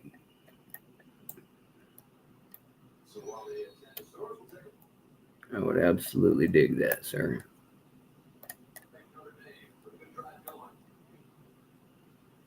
You would make this young Mick's day.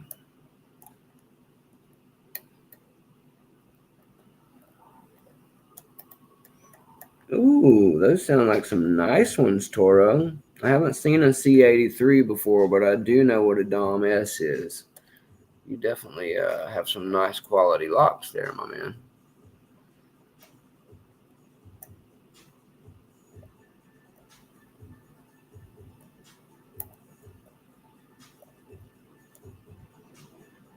Sweet, Snake. Well, that sounds fantastic, brother. I would absolutely love, like I said, at very least, to have a 4-pack to put on the ones that I just got. And that way my gold diggers could be lime green and my regular set could be black. It'd be fantastic looking, brother. But only if they're your extras. I don't want to take anything away from you that you need, Snake.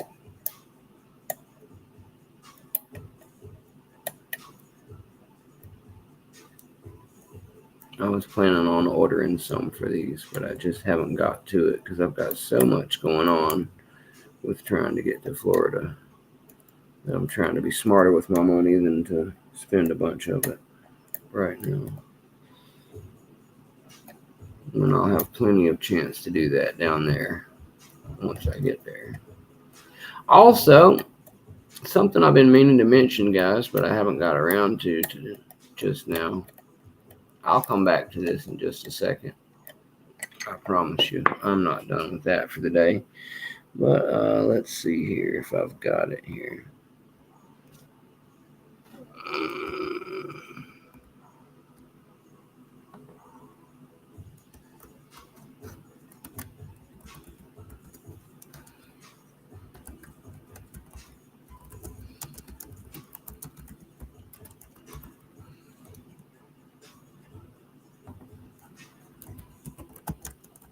All right, sorry guys, I'm just having to make up a note that I forgot to add here.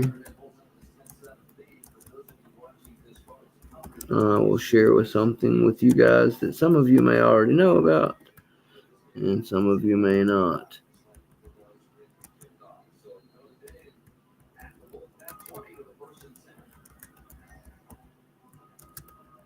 Many of you may know that, let me bring this over here really quick and talk to you guys for a second. We'll get back to our Yale in just a moment. Let Papa Mick talk to you for a second. Talk about the future. Talk about good things. Talk about expansion. Thank you, Phantasm, for coming to hang out, brother. You're not going to miss anything special, brother. You were here for the opening of the MOKIs, and I promise you the rest of this episode will only be filled with MOUNTA1NM1CK failures and attempts to open the Yale, most likely. I'm not going to stay too much longer.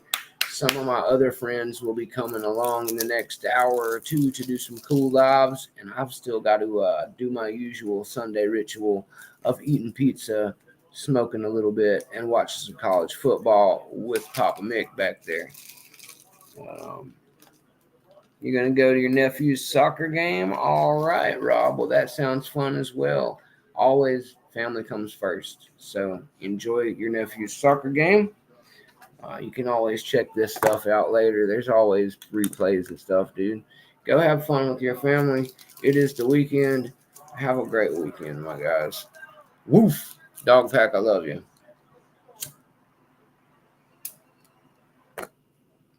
Now, what did I want to talk about really quick? Well, let's see. I have been going to Florida soon, as you all know. Well, I didn't just want to go back to Florida.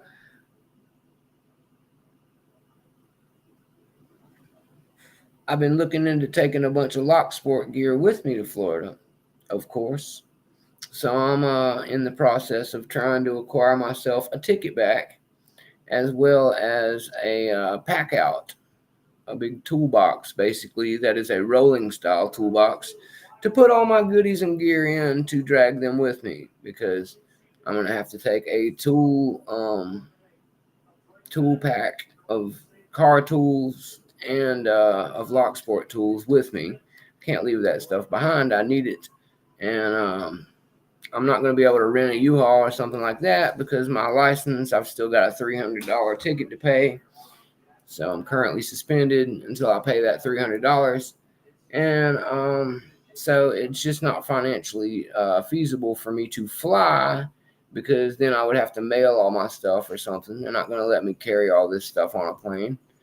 And I also can't drive my stuff there. So I'm probably just going to take a bus or a train, and I can just load all this stuff into a giant rolling pack out unit. And that'll work out just fine, because I don't have much else to take with me but my tools and a couple pairs of clothes. I really don't own much in this world, so it'll be pretty easy once I get it all in the rolling pack out. And the rest will fit in my backpack and my man purse. That's all it really takes for me to get everything I own together and to relocate. I usually live pretty light anyway. I'm used to living as a gypsy on the traveling. So, as you all know, the dog pack exists. It's been going great. Dog pack lock sport continues to grow. We got some great new membership going on this week. I approached a couple somewhat celebrities among the community and got a few of them in there for us. So that's always nice to add to our resume of fun and friends under one big roof. And I've been tinkering with the idea of bringing all of this from the internet out into the real world some more. And of course, that already exists. And many of you already know what I'm leading into here. I'm going to be talking about me and the professor, Mustang, are already neighbors in the South Florida area once I get back down there, guys. So since we're already going to be getting together for drag racing fun and lock sporting fun and hanging out with each other, I thought to myself, hey, it only takes 2 lock sporters in a given area to set up some meeting places and invite other people and begin your own tool chapter. So I thought to myself, I wonder what kind of chapters they have in the Florida area. Well, I looked, and to my surprise, they have one in Tallahassee, they have one in Orlando, and they have one in Jacksonville, I believe it was. So most of them that currently exist are in either the Panhandle, the North, or so far west of where me and him are from that it would still take a 4.5-hour drive to go hang out with Orlando. So I thought to myself, being that West Palm Beach, where I live, is the center, the hub of everything from, say, Cocoa Beach on down to Miami and all the way out towards Orlando, that entire little triangle of the entire Treasure Coast down to South Florida coast, bottom, where Key West is all uncharted territory right now for Tool. So, being that Mountain Nick likes to spread the love of lock sport, me thinks to myself, South Florida needs a Tool. And who better to bring the love of lock sport to South Florida than Mountain Nick and his esteemed friend, the lockpicking professor, who helped and owns the dog pack. I think that me and him, with our combined skill sets and ability to approach and unite people, make us perfect for this job, for this mission, rather. And that is why I recently, about a month ago, approached the guys over at Tool and got the ball rolling in motion for us to start our own chapter. So currently, I am set up with David the entire rep for the United States. He's the guy in charge of new chapters and this sort of thing. So I've been exchanging emails with David. Thank you, David, for the opportunity to spread the tool mission across the U.S. a little more.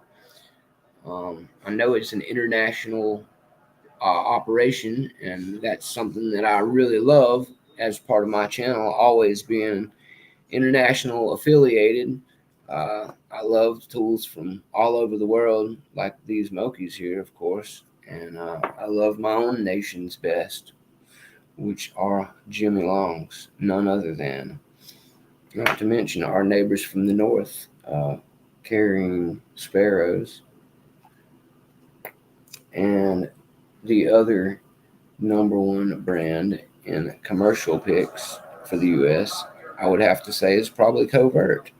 The lockpicking lawyer does a ton of things to bring people to this community, guys. So big thanks to him and to Covert. Mountain Mick has big love for you as well. Don't ever think that that's not the case. Their ambassadors have been super nice to me from the day that I came into doing all of this, and I have nothing but love for the people at Covert Instruments and their high quality tools.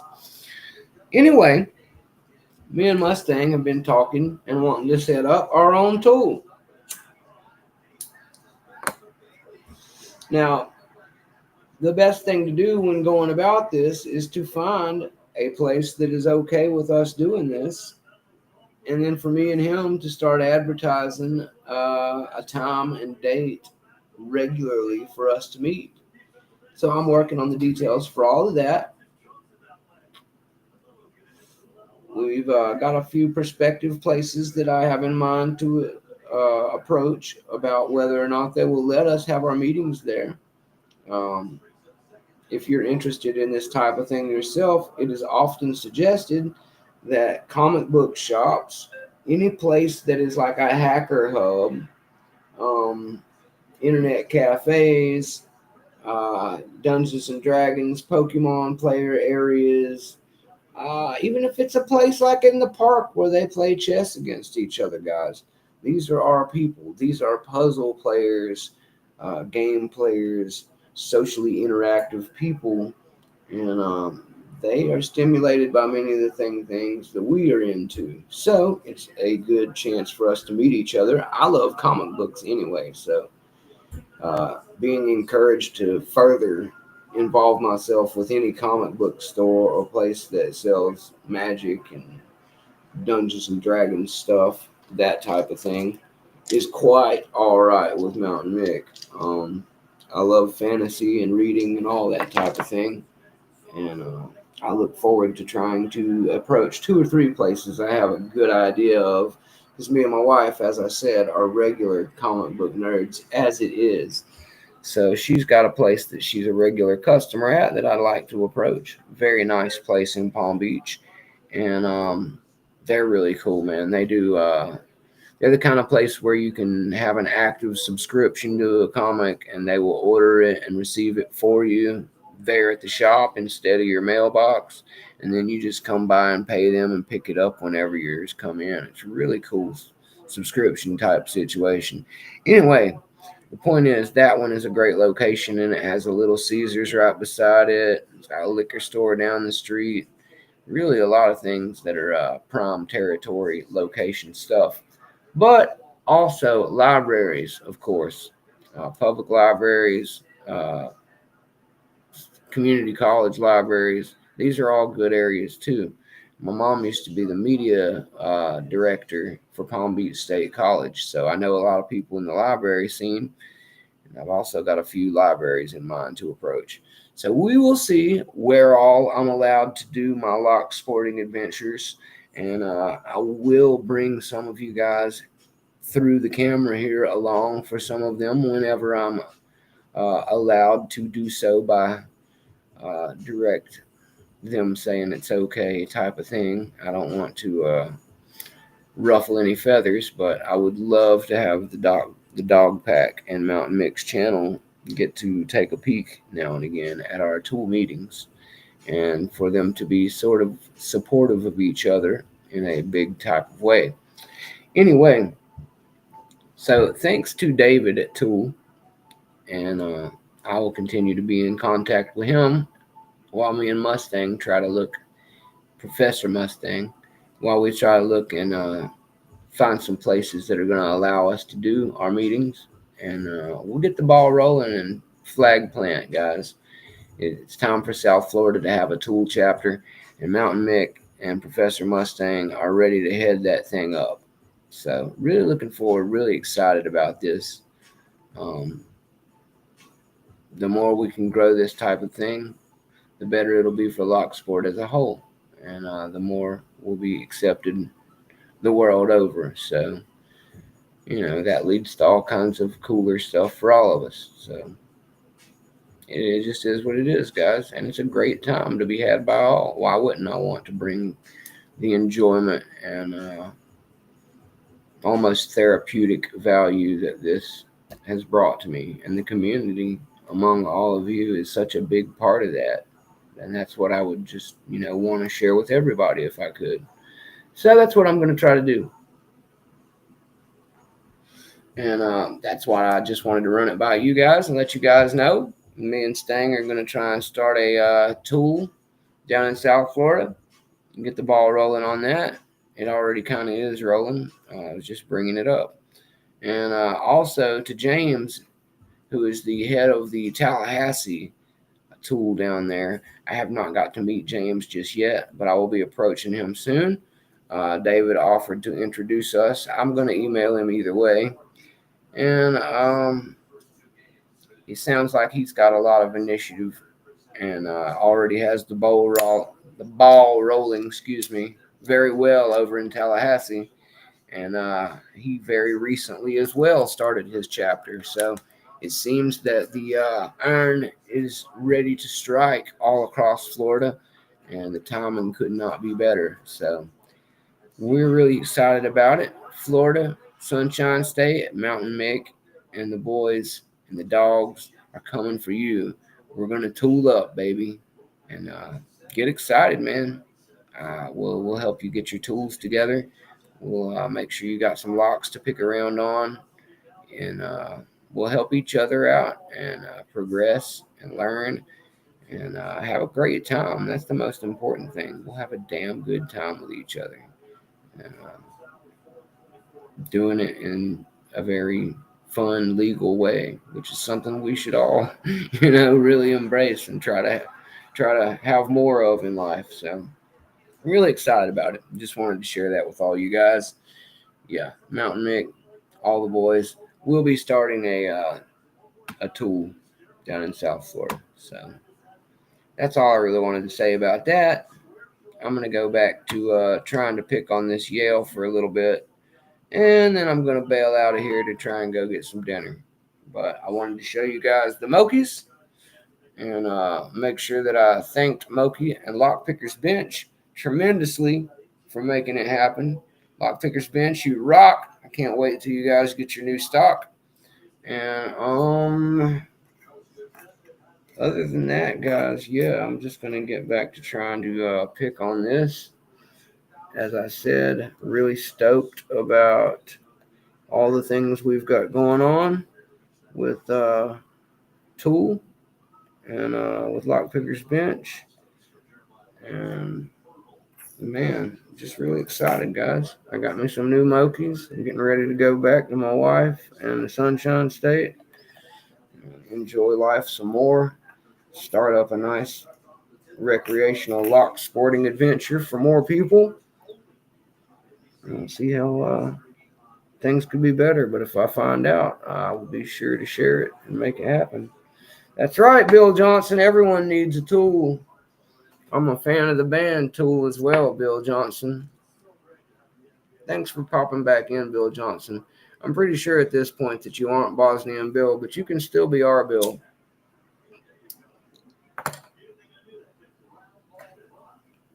Every group needs a Bill, and you can be our Bill.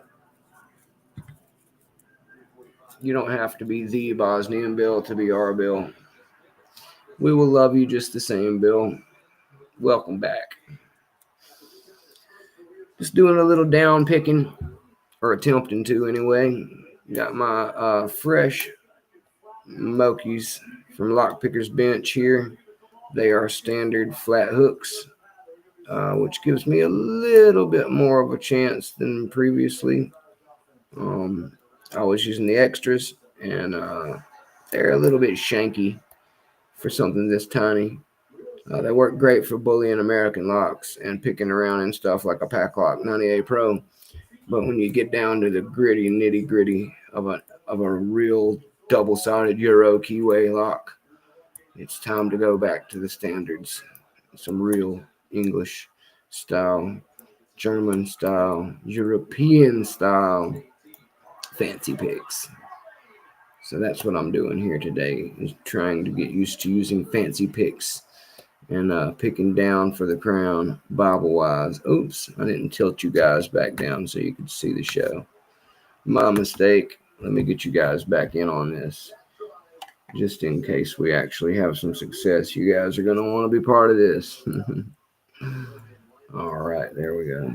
That's what she said too, Bill Johnson. I bet she did. Dirty girl. She is everywhere, guys, and she says a lot, from what I can tell. CJ Carr heats up what we call cover zero. Again, this is a pressure look. There's nobody in the middle of the field. I feel I'm going to need just a little more tension than usual on this lock. I don't know why, but it seems to like a little bit of extra tension. I'm trying to alternate between pins and not push so hard that I'm just sending it to the moon every time I push down on one. I think I just set either 1 or 2, and I'm working my way. Oops, that was 3, and it definitely set. Did you see that, guys? That's what we're going for. We're trying to make that happen more.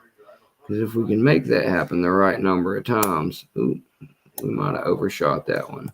If we can make that happen the right number of times, this lock will open. That, ladies and gentlemen, is what we want. Oh, yes. This one's acting a little funky. We might need to try out some of its brothers and sisters before we push on it anymore. But yeah, we're definitely getting a different feel. We're getting an excellent. Oh, there we set that one. That was 4, I believe. Get an excellent amount of feedback from these MOKIs, guys. And without that extra shank on it, it actually does have a little more maneuver room, but I'm surprised how little feedback loss there is.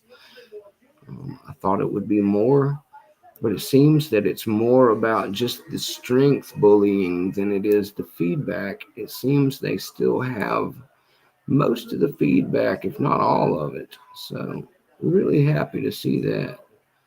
They really managed to keep all that good feedback from the extras in the originals, which I guess the originals were probably made first. I don't know, but it's refreshing to me to know that they didn't lose any of that goodness while making it a fancier, thicker shank. You guys better talk to Bill Johnson. He rarely talks. He usually lurks. He's usually a lurker, so say hello to him, guys. Otherwise, he may never speak again. Oh, I dropped one. We were in false set, and I either set it or dropped my way out of it.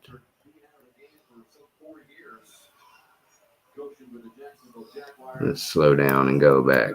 I'm getting slightly distracted by my man, not Bill. Reunion with his family, his son Brady, his daughter Alexis, his wife Doreen. They live down in Florida where Ash's previous coaching stop was for the Jaguars, so that was a sweet moment before the game. Mr. Happy, thank you for saying hello to Bill, Mr. Happy.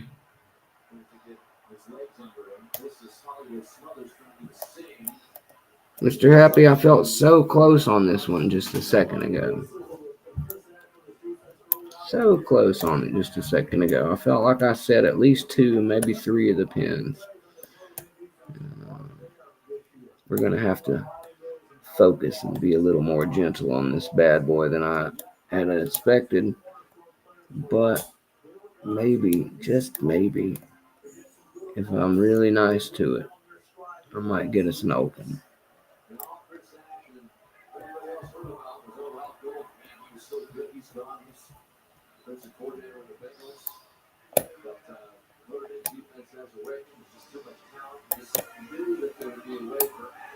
I just dropped something. Damn it, man. She's a tough customer.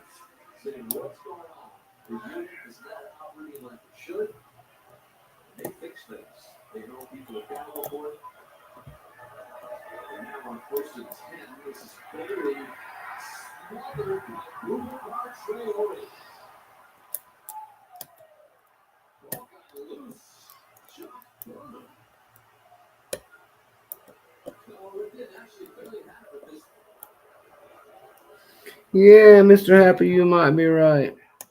I'm going to stay on it for the next little bit. I got a good feeling about it too, brother. It might take a little time, but oof, I just almost fell into open, Mr. Happy. I don't know what happened there.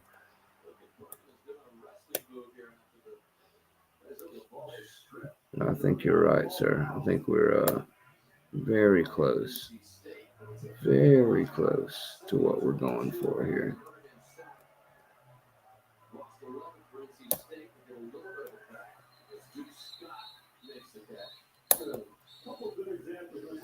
That was nice. You've seen this the last few weeks with Irish defense. Pressuring the quarterback, sticking coverage, and that example right there, swarming to the ball. CJ Gennady checks the ball down. There are 5 blue shirts right around it, tackling and knocking him back. And to start establishing that identity, start gaining a little confidence, the execution starts to elevate. That's what's happening. 9 seconds in the third quarter. In the second half and established command of the game. It's just a 10-7 lead at half. And now they've upped it with a couple scores to go up 24-7 as Notre Dame looks for its 4th straight win after the 1-2 start.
Come on, baby. Sorry, guys. Just focusing on this one a lot. Maybe I'm focusing too much. Sometimes when I talk to you guys, it distracts me just the right amount. I do a little bit better picking. I don't know why. It does seem to work that way. Don't know what it is. It's almost like I pick better subconsciously. So sometimes it's good for me to stay engaged with you guys. If I start to zone out on the lock too much, I overthink and overpush.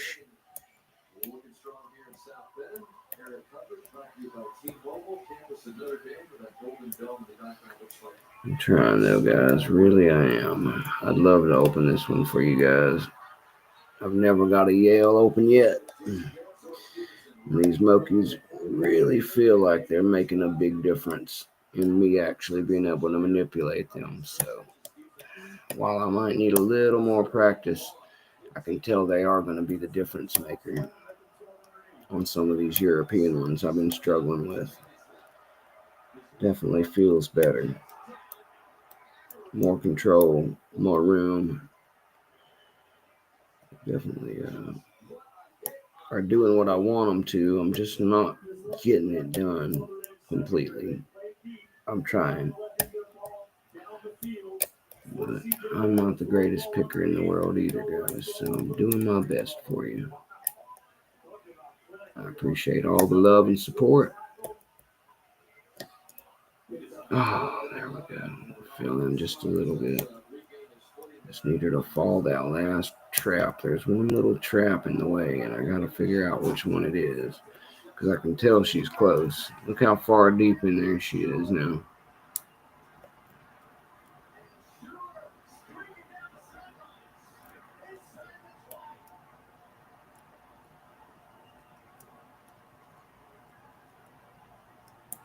This is how all of it would be, Mr. Happy. You'd just be not talking and staring at the lock the whole time, like.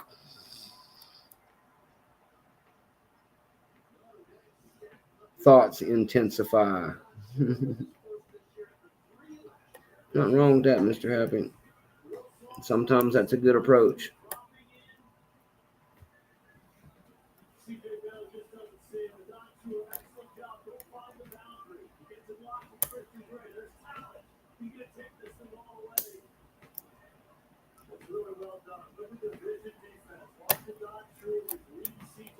Like I walked it backwards somehow. Must be a spool back there if I walked it backward like that. Where is she?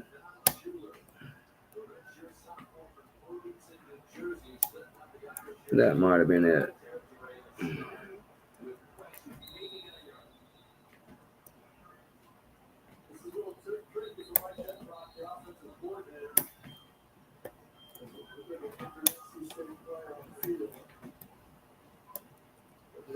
I'm still missing something.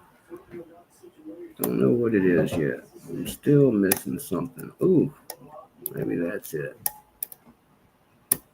Still serrated or something in the back. Ugh, how nasty feeling.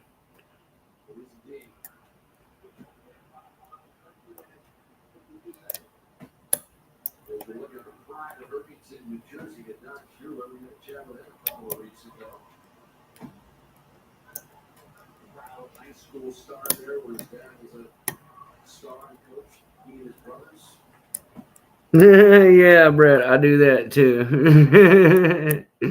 I'll start nodding off after the dribble, Brett. I'll be sitting there like blink, blink, blink. Oh, I'm still picking a lock.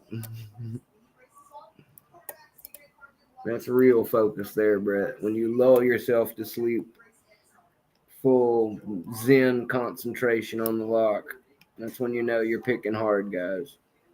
When you're waking up, still picking in hand, like, oh, am I still here picking? God, I hope the camera isn't on.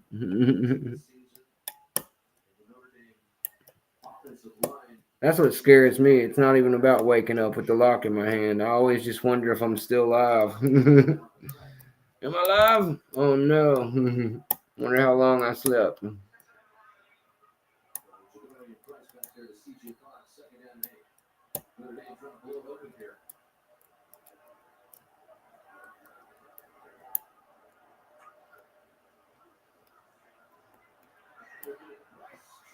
Come on, baby.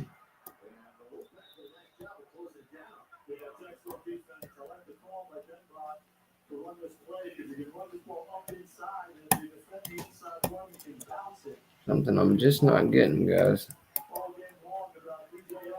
The open, obviously.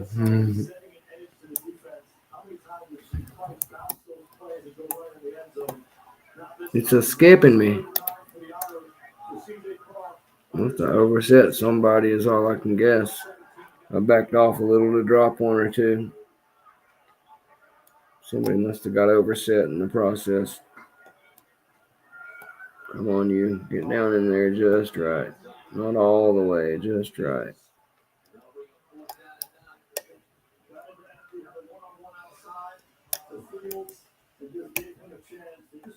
Let's give it a little more oomph. It seems like a little extra down pressure has been helpful on this lock. I can at least tell what's going on in there when I do. It does cost me on the pushes, but I can at least tell what's going on in there. So it's kind of a balance between the two that I'm trying to get. I'm going to vary it a little bit. Lift when I'm pushing and push when I'm not, you know.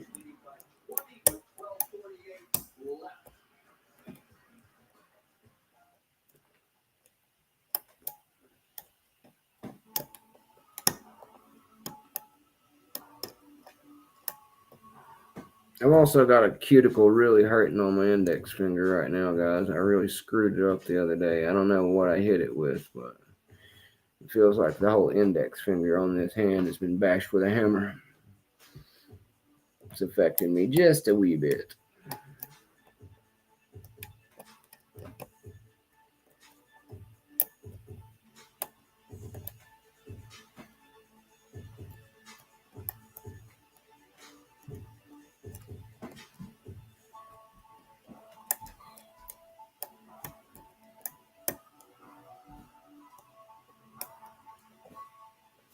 And to all of you who hang in here with Mountain Mick, when he's picking like this, thank you. I know it's not super exciting for some people to see me just battling slowly away at a harder lock like a Yale.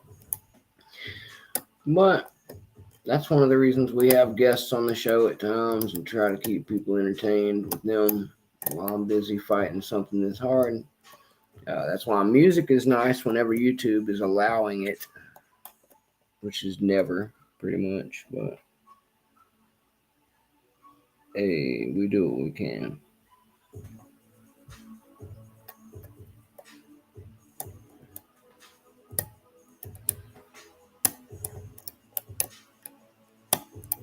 Still, I really do enjoy the new feel of these MOKI Slimmer. I was worried it would lose a bunch of feel to it, and it hasn't. That's what I'm most happy about. It feels just as responsive as the extras. Although I can tell it's not as strong, it still has the benefits of having a smaller body, but most of the same feedback. Any loss of feedback I've really only barely noticed, if any. It's very minimal. Just another exquisite set of picks that are probably more than my current skill set even require. But I do feel blessed to have them, and I really enjoy picking with them. And I will continue using them as much as I'm allowed, because I really do love them. I hear that. Brett sucks. F them and their copyrights. I did enjoy the standard elevator bluegrass music you had playing the other night, though, Brett. That was lovely. The one where you picked both sides and raked both sides and leashed both sides. That was a very enjoyable video, Brett. Oh, and you gutted it too, of course. You really hit it with everything you had, like a good gentleman does. It was a top man video. I was most impressed, sir. Any of you who did not see that video of Brett beating down the ICO or whatever it was, You should go check that one out. It was a very nice example of a picker just making a lock his bitch in every possible way. And all in good, nice, swift due time as well. I was very impressed. Really laid the smack down on that lock, Brett. Single pin picked both sides, raked both sides, leashed both sides, and then gutted it. Beautiful, guys. I don't know what else you could ask a man to do to a lock, but it was a tour de force of lock picking. A real man's man type of example video. Alrighty, let me get a smoke and a sip of my drink. I will take one more good long run at this Yale lock, and then I will probably wrap it up after that. We're definitely making progress. I can feel myself making forward clicks in the turner and actually getting somewhere with it, which is something I wasn't getting before. So I'm really happy about the direction that this is going now. These MOKIs are making a big difference, and I will be getting these Yales open before long, gentlemen. I'm also excited to soon give one of these a try. If you think I forgot, I haven't forgot, gentlemen. The best SFIC purples will be getting a taste of the new MOKIs very, very soon. Don't you worry. I have got plans to be playing around in these keyholes very, very, very soon. So if you'd like to see Mountain Mink picking on some high quality purple hardware, just come on back and maybe by my next show live, Mountain Mink will break out the best and pick around on it some as well. We will continue to down pick on our Yale course, this one, and if I can ever beat this one, we'll jump on over to about 5 or 6 other ones that I have that are similar. And we'll work our way on up to a nice real blue belt one, I believe is what they are. This is a Goal S that I got the other half of from Mr. Happy. Thank you, Mr. Happy, for sending me this. This is a sweet lock.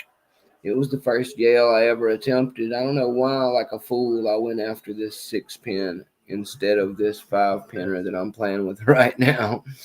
But, hey, I don't always look before I leap.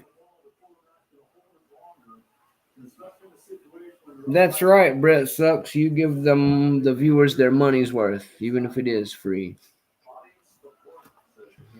Money shot. Give them the full money, Brett.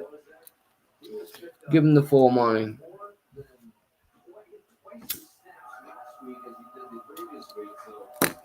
Show them the family pick. If they're ready. I don't think they're ready.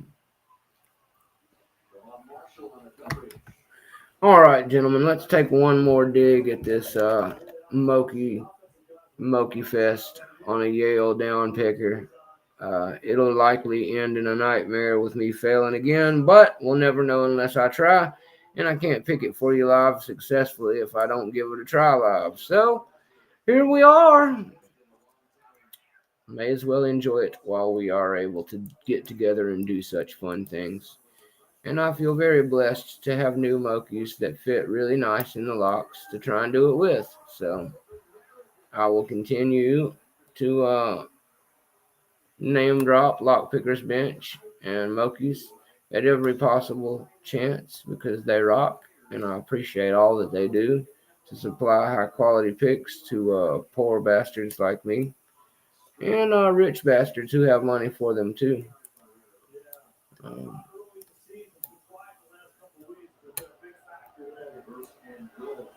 Also would like to take this moment to thank all of my friends from other countries who have sent Mountain Mink locks and anything else that you've sent over here.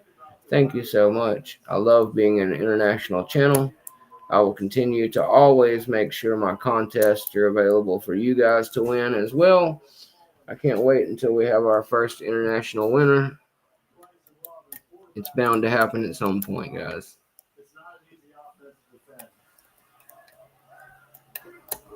I will also see if I can't get Sparrows involved in doing some patch contests or internationally available stuff as well. I know at least my neighbors in Canada have asked for something of the sort. I believe my friend Lock Junkie was the one who first told me that he would love to see Sparrows do some patches, challenges, or something of that effect. Because, of course, he wants to do the lockjaw ones, but he's in Canada, so that's a no-go. I don't know if American pickers realize, but we've got it really good here, guys. Not only thanks to Lockpickers Bench do we have the ability to get foreign picks brought to us, but we also get all the cool companies and giveaways for the most part. Lockjaw only does America when they mail out those patches. So unfortunately, if you're outside of the Americas, you do not get to get a Night Watch patch or a Berserker patch or an Assassin patch. Isn't that sad, guys? I know those guys are bummed out about it.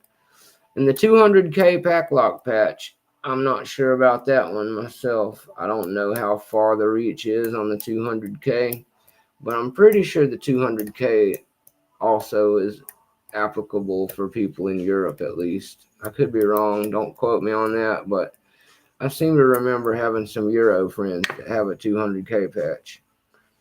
Let me know, guys, in the comments. I'm going to give this a quick rake down and see if it does any false set help for us, guys. Something I don't standardly do, but we'll give it a little bit of rake love and see if it does anything to help me along my way here.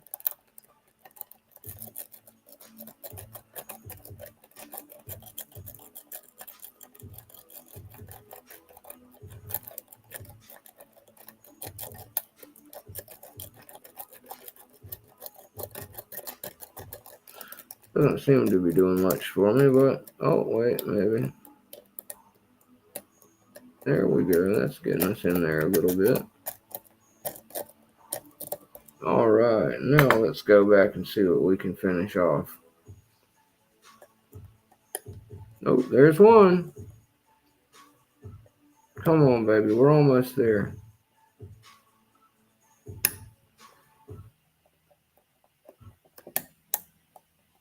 With his helmet right on the ball, and it squirts out.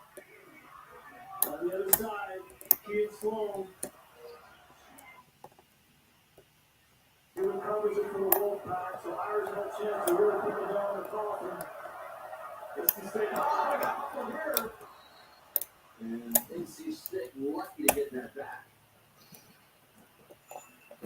Cue the circus music there. Oh, there we go, guys. We're so close.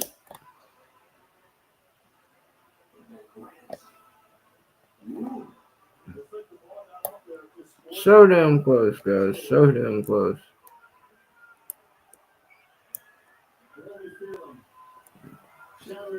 Yeah, it will false set, Chuck. That's where we're at now for sure. It's a light one, but it does exist.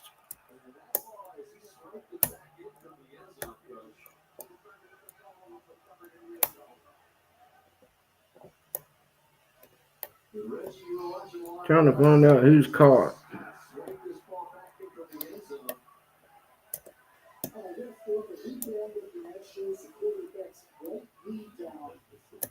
But a recovery is just like a tip. You need to have secure control and possession. So here, as he's bringing this ball towards him, with replay to determine this whether he possesses the ball, and because of the scuffle back behind their goal line, they were responsible for being there. If they rule that he possesses the ball, I thought so, Brett. Yeah, the 200K does go to the Europe area, guys.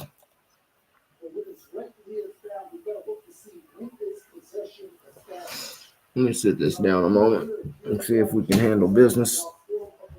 See if we can handle the business.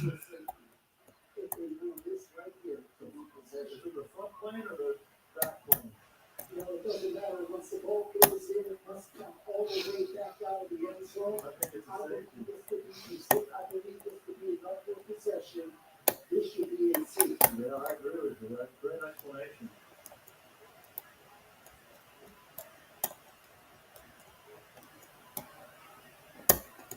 Well, I can see the officials taking some time on this one. Yeah, they're pretty sure to get this one right. Yeah, there's a lot of variables at work on this one.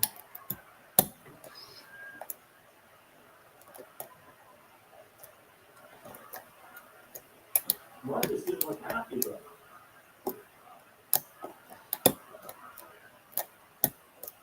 The home crowd loves safeties, don't they? Still just not quite there, guys. I don't know what I'm missing. I'm trying to get it in there, but it's not really loving it. Not the way I need it to. Let's give it a quick rake-a-roo again.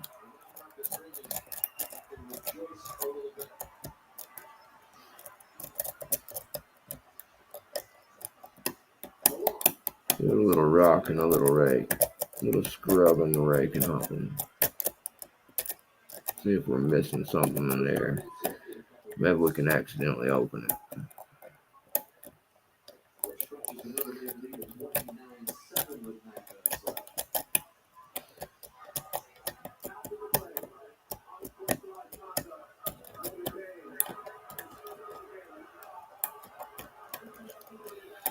Boo! No, Notre Dame's never done anything unsportsmanlike, ever.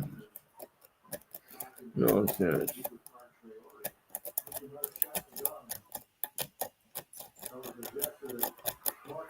Yeah, I thought about that too, Brett.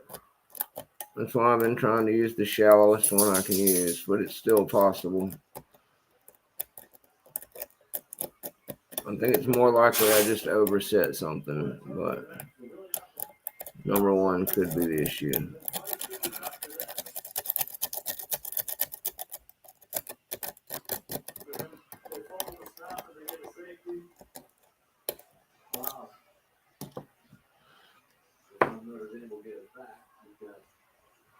All I can tell you is I'm no expert. I'm just a guy who picks locks a little bit. One of the big takeaways for me with Notre Dame's defense is the emergence of their defensive front. Week in, week out, you see these guys getting better and better and better, and they're coming off the ball, they're defending the run, they're affecting the quarterback. It's been a big part of this game. C.J. Bailey has been uncomfortable throughout this game. He's on his heels, throwing ill-advised balls, helping and pressure all work together. It's been a fantastic effort by this Irish defense. And Hollywood Smothers has just been having an incredible season. Has 12 carries for 46 yards. That's been another part of the story that hasn't gone NC State's way at all. To see 3 turnovers in 6 plays. Right, you get a beautiful to the goal line and probably brought that close to the 20 for 18 yards return. Well, Coach, let's see who's going above the rest. Brought to you by Jersey Mike Subs. You know, when a defense comes in and says, we're going to stop the run, you got to make big plays in the passing game. If for Notre Dame to start early, this is Paul in the slot on the inside. Damn it, it's so close. A big part of it down the field on the big in cut. And this is the cover 0 one. Let's see Dave Carey find K.K. Smith in the middle of the defense. So taking some shots down the field, but they commit a lot of people on line scrimmage. That's the key to winning a game like this. It can feel ugly, but if you make those big plays, you're going to be up by 22 with 9 minutes to go in the ball game. Jeremiah Love is back in the backfield. That's what them against this series. Thanks to him.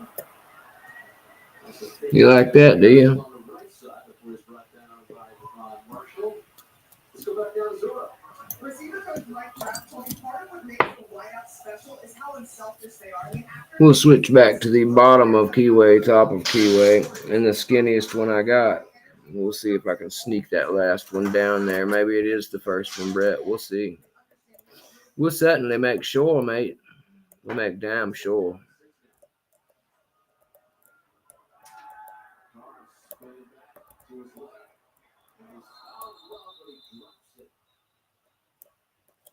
Trying to utilize Jeremiah Love a little bit more often in the passing game. Trying to get him on the board in that department for the first time today. He's not able to handle it. I love how Zora described that. You know, that K.K. Smith, the receivers think it's their TV. And it's the same conversation we had yesterday with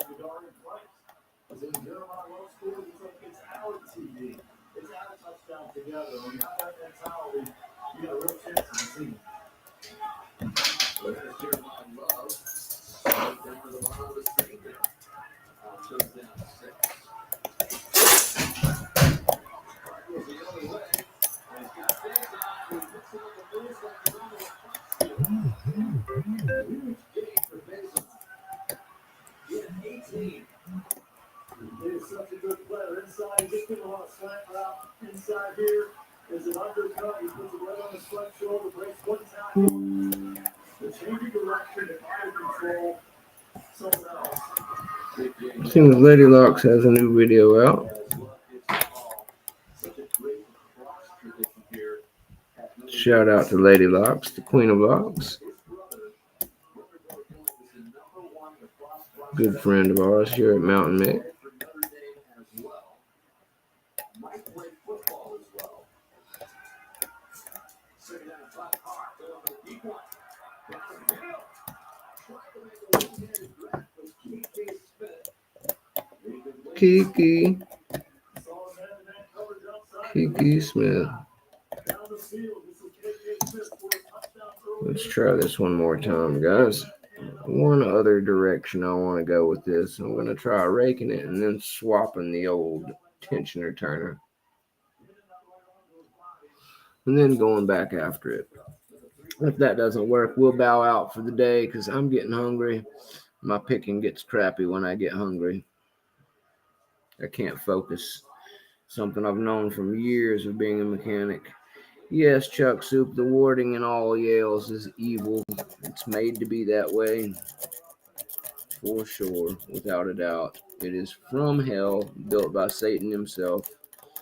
Satan's English, by the way, for anyone who didn't know that. Brett Sucks, I'm sure you knew. Satan is definitely an Englishman. Think about it, guys. Think about it. I mean, if you were Satan and you had to be one race, you'd be English, right? I'm sure I would. English devil.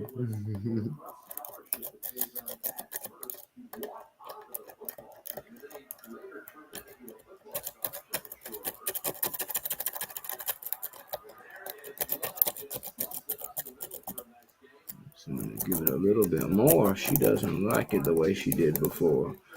Maybe I'll just have to rock her a little bit instead.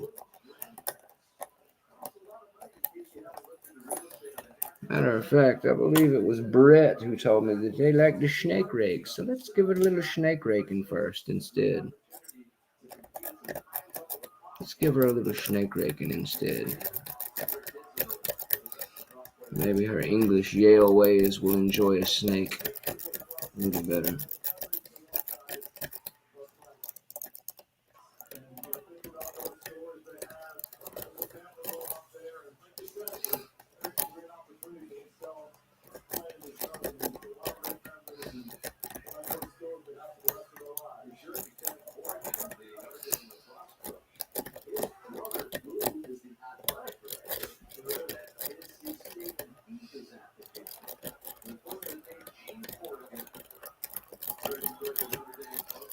It's not tickling it right, guys. That's the problem. I'm either all over them or barely touching them. There's no good in between. It's the problem with all this. I'm either not touching it or barely touching it. Or I'm way over touching it. There's no good in between.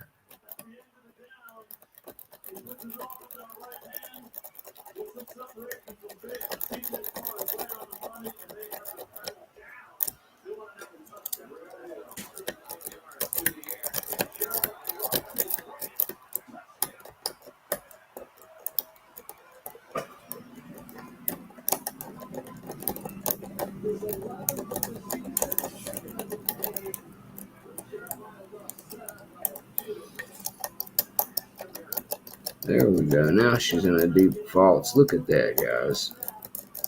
Now she's all deeped out. Now she's getting nice and deep. Let's see if we can pick her down from where she's at. Let's get a taller one this time. We don't want any room for error. Let's use a tall one.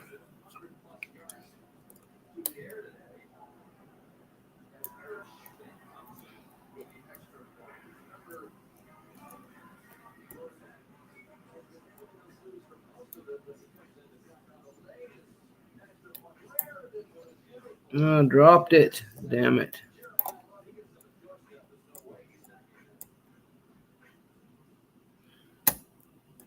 That was too much. I felt it too much. Let's go back just a wee bit.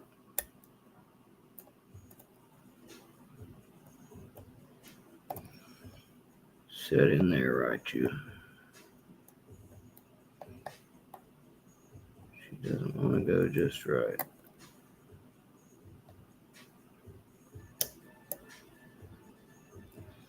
Bastard, you.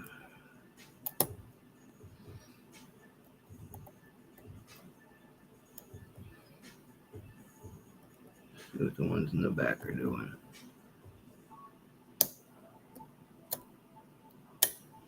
Oh, that one knocked us out. Oh, there it is. Yes. Oh, yes, it is. Yes, it is. Yes, it is.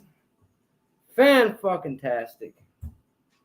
There's one for the boys over in English land. We got it, baby. We finally got it. Let it not be said Mick doesn't know how to down pick. There she is, fellas. You like that, Facebook guys? Get you a nice close look at it. That is a Yale. And it is open. Yip to hootie. Yip to hootie, lads. Let me get one for the Facebook boys really quick. And I'll see if there's any way I can gut this English lock down. I'm not sure I even have what I need to get it open, but we will make sure. And we'll see what they put over in this one on us out there in England. Let me get my pictures for the lads on Facebook. We ended up needing the deep, Brett. It was the one in the back. I had to tickle that last one in the back with the deep. And when I finally got it set all the way to the ceiling and bumped one in the front right afterwards, it fell open. Now, let's see. I'll show you guys the key in just a moment, break out all the guts, and of course, I'll do a nice trophy picture like I always do. My goodness, we're back, baby. We're back. We are back. Let's get that beautiful MOKI pick in the picture for all the lads over in Facebook land. I want to make sure this looks pretty for them. Oh, yes. Nice zoomed in one on there for them. Boom. Boom. Beautiful. Big thanks to everybody in the crowd for sticking around and believing in Mountain Mick today. Mr. Happy, you were right. I knew we were getting close when I felt the way that those tumblers were actually clicking for these new MOKIs. Sometimes, guys, it's just the tool. It really is. There's a right tool for every job. And it turns out European locks, by no surprise, like European style shanks on their picks. So that's a little lesson for the day. Also, I was able to use this bar in there to some degree of success, but it turns out that the MOKI Longhorn bar in a white was the one that the Yale liked. And it did like it a snake rake, I will tell you, Brett Sucks. For a good deep fault set to catch back up to where I had her set earlier, I would say that the snake rake definitely will tickle that thing into a fault set if you want to save a little time and just hunt those last few. Now, as is typical for any Mountain Mick live open, I will get down to the business of gutting my kill. Let's get this turner out of there safely so we can attack this thing properly. We'll leave it here for the trophy picture. And we won't need the vise anymore for this little adventure. Again, thank you to MOKI and LOCKPICKERS Bench. Couldn't have made this one happen without you guys, literally, because I have tried on multiple videos already to get this same Yale open. And it took the standard MOKI flats for me to finally have success, guys. But it turns out I have been learning to downpick, not just frustrating myself to no end. So I'm pretty stoked about that. A little success after all I've put forth in it makes me feel good. And that makes me even more confident in letting you guys know that you will be seeing this best SFIC in our next meeting. That's right. Mountain Mick's going to start aiming for purple, guys. You heard it here first. I got me a Yale down picked open. Yip to hootie. It's time to start picking for purples. A 3 spool is Mr. Brett's guess. I have no idea, Brett, but I'm going to guess you're about right. It's definitely 2, maybe 3, and possibly some serrations, light serrations in there. I don't know if they do serrations in these or if it's just the milling. I've also heard that over milling is done in the S.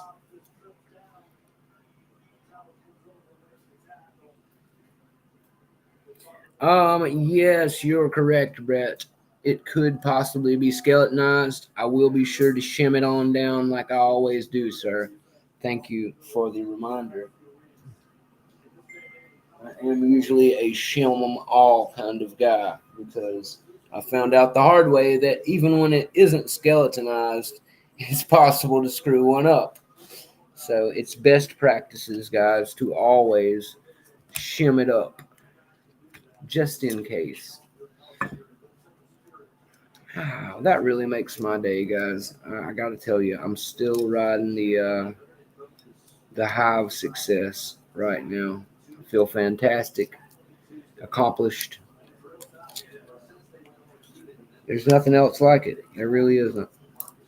Nothing else that's legal anyway. Nothing I've found that's legal that I enjoy this much. Well, there's one thing, but we all know what that is, and it's not polite public conversation. That's a little more private affair. But this is next on the list, right after that, as most enjoyable act. This is harder, too. I'm pretty natural with the other one. This one takes a little more effort. Now, let's see here.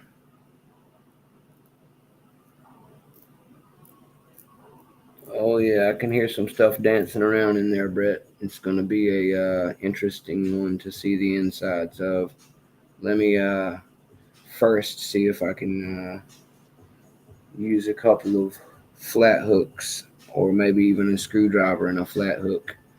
I've got my good pin screwdriver here, so we'll use that. And we'll try to use one of my good Sparrows flats for the other part. It usually does good for this. And we will try to go ahead and get this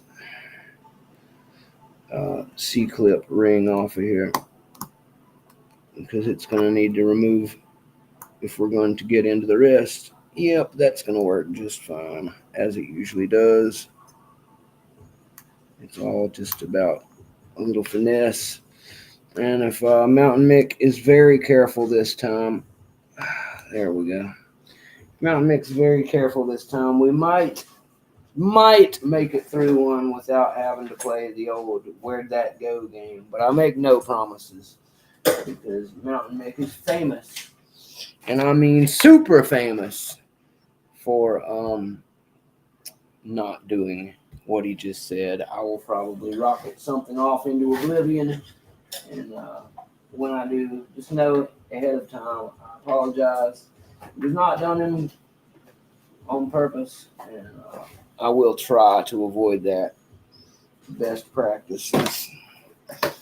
Sorry, guys. I'm just looking for another little tool of mine that I like to use for this process, which is the old gutting hook of a mechanic. It works good for pulling this C-clip the rest of the way off without hurting anything. Beautiful. Thank you, C-Clip. That was fantastic. Love when a plan comes together. All right, now what we will do is we will shim this bad boy just in case. Oops, let's not drop everything out the back though. We will shim this possibly skeletonized sucker here. Then we will use a follower to slide it out gently. All right, we got it in there. Shim engaged. Just making sure it goes all the way through as it should. Yep. Now let's find the proper size to follow this thing with. It looks like it's going to be the smallest stainless steel Sparrows one.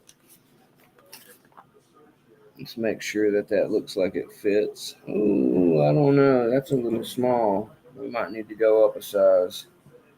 Let's go up one size. I think that's going to be a little small.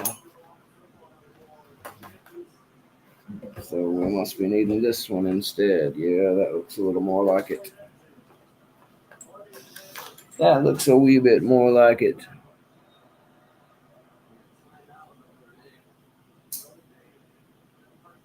The ticket thing on the screen is in the way. Oh, I'm sorry about that, Brett. I'm meant to bring you down here to see the goodies. Thanks for reminding me, though. I was trying to move this out of the way as well to make it a easier to see screen. I just failed, but there you go. Now there's a much better view of what's going on, my friend. Thank you for reminding me. I would hate to just sit here and have you guys staring at my chest the entire time I do a proper gut down. Not much fun in that for you. If you're going to stick around long enough to see the show, I may as well show you the part that you came to enjoy, right? Yep. I definitely lost some stuff, guys. It all rocketed out, but I still have it caught. Have no worries. We are still in good shape. Apparently, I shimmed it just upside down because I forgot that I picked it upside down. Whoopsie daisy. So I saved all the springs, but fired all of the spools out of the bottom because I had it upside down because I'm still happy about picking it. And this is what happens when you shim one upside down from picking it upside down, guys. Make sure that the Bible and the shim are on the same damn side. Oopsies. Yeah, guys, if you're going to shim it, make sure that you put it on the right side. Fortunately, I was able to guide everything through without causing a fuss. I still have everything here. It's going to be a little more interesting for me to figure out which came from which. My bad, guys. But we seem to have 2 standard pins and 3 spools, as Brett suspected. Hats off to Brett. 3 spools was the answer. And I'm pretty sure from picking them the way they felt that the spools all ride right in the middle. 1 regular front, 1 regular back is the way they seem to have come out. But no big deal. I also do have the key over here somewhere on the big old chain o' keys. I meant to show it to you guys. I will break it out so we can properly get the key pins rolling over here. Anywho, there we are. For your viewing pleasure, let me get the black background for you and try not to rattle my whole keyboard with the rest of these keys. This is the key in question. This is the one we just picked, guys. As you can see, there are 2 really high lifts in the front. One that's super high and then one that's a step down. And then the 3 in the back are all low, guys. Oh, yes, I have the key, Chris. With my Yales, I have the key for them. I was fortunate enough to get both of them from people who had Yales with keys. But as Mr. Happy was warning, guys, look how skeletonized this one is. This is what we warn you guys about and the reason we shim. You see all those skeletonized ribs? Those are great places for springs to get hung up and mangled. I didn't mind firing the spools into the cylinder. What I was worried about was spring mangling, and it looks like I may have got out of there with my butt intact. We will see when I take the actual plug apart here in a sec. But we still have all the key pins still firmly snuggled into the core here, which is good. I'm happy about that, of course. And I'm just working on getting the key actually lined up. There we go. And in here. So I can get all these guys out in order and hopefully the way that they're supposed to come out. Let's take this guy out first. We'll call that the back. This will be number 4. Oh, wow. These are some tall-ass key pins, guys. No wonder everything needed such a ridiculous lift on it. Wait till you see these bad boys. Wait till you see these mamma jammas, guys. Sorry, I'm just still setting things up for my trophy picture, guys. So bear with me for a moment. Mountain Mick's got to have everything right for the Facebook guys. They love to see a good trophy hunt picture. So I want to make sure that they get to see all the goodies when I get it apart here in a minute. We got you off of 1 and you off of 2.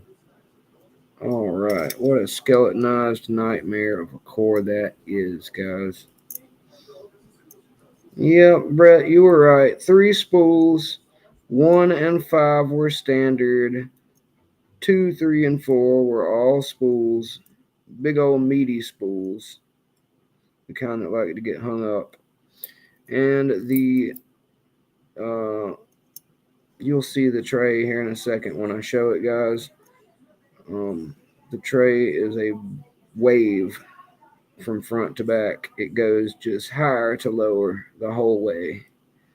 So it is quite a nasty little bugger. And let me get the rest of these things out of here. I actually don't need the springs out, I suppose, but I'll pull them out anyway. Let's just do it where they're all going to fire in there and stay. There we go. We'll dump them all out together. All right, and they came out all smooth. That will work. And these are some interesting springs, guys. They look like double springy springs. They've got like a little fatter spot in the middle on them where it coils up again. So anyway, they're extra springy feeling, and like all Yale stuff, they are a nightmare. But I'm just lining everything up for the trophy picture here. I want to make sure when I show off like an OCD gentleman shows off. So everybody can see what proper amount of work went into doing this. And enjoyment also.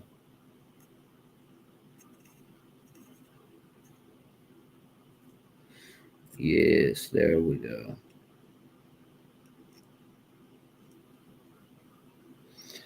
It's okay to take a few seconds whenever you're doing this part, guys, and make it pretty for everybody. Get everything nice and lined up and not all sloppy. It looks pleasing to the eye when you've got things lined up good.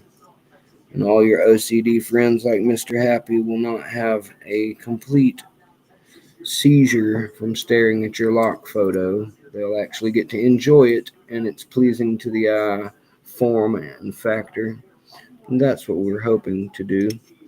We wouldn't want Mr. Happy to have a complete meltdown. I don't see anything super special about the insides yet. Let me take a flashlight and inspect just to be sure. But from what I can tell, they are standard core. Nothing has been done to the milling, as far as I can tell.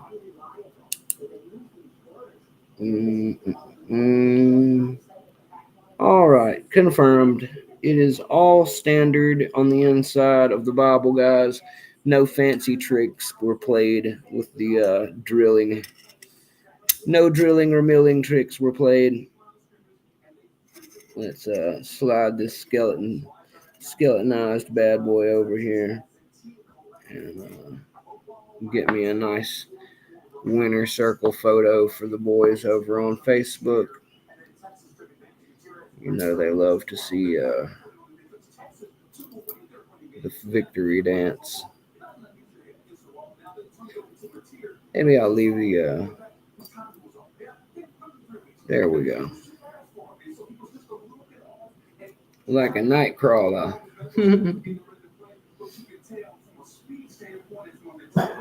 All right, got it all lined up for the victory photo. Let's make sure it's a nice one.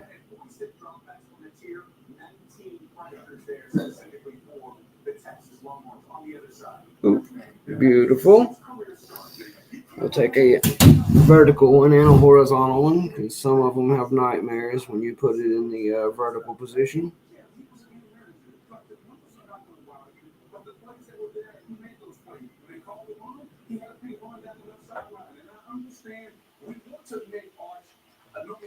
Alrighty, and we'll do a nice zoomed in one of the key pins as well for all of our gutting experts out there, and show them the inside of the Bible so they can see that nothing fancy happened in the Bible, nor in the plug itself. It was all standard, good old stuff. There we go.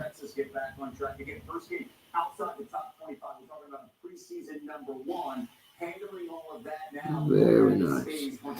Alrighty. Maybe I can get this up here where you guys can see it. Brett, I'm going to make the ridiculous move of lifting it towards the camera for all of you to try and see.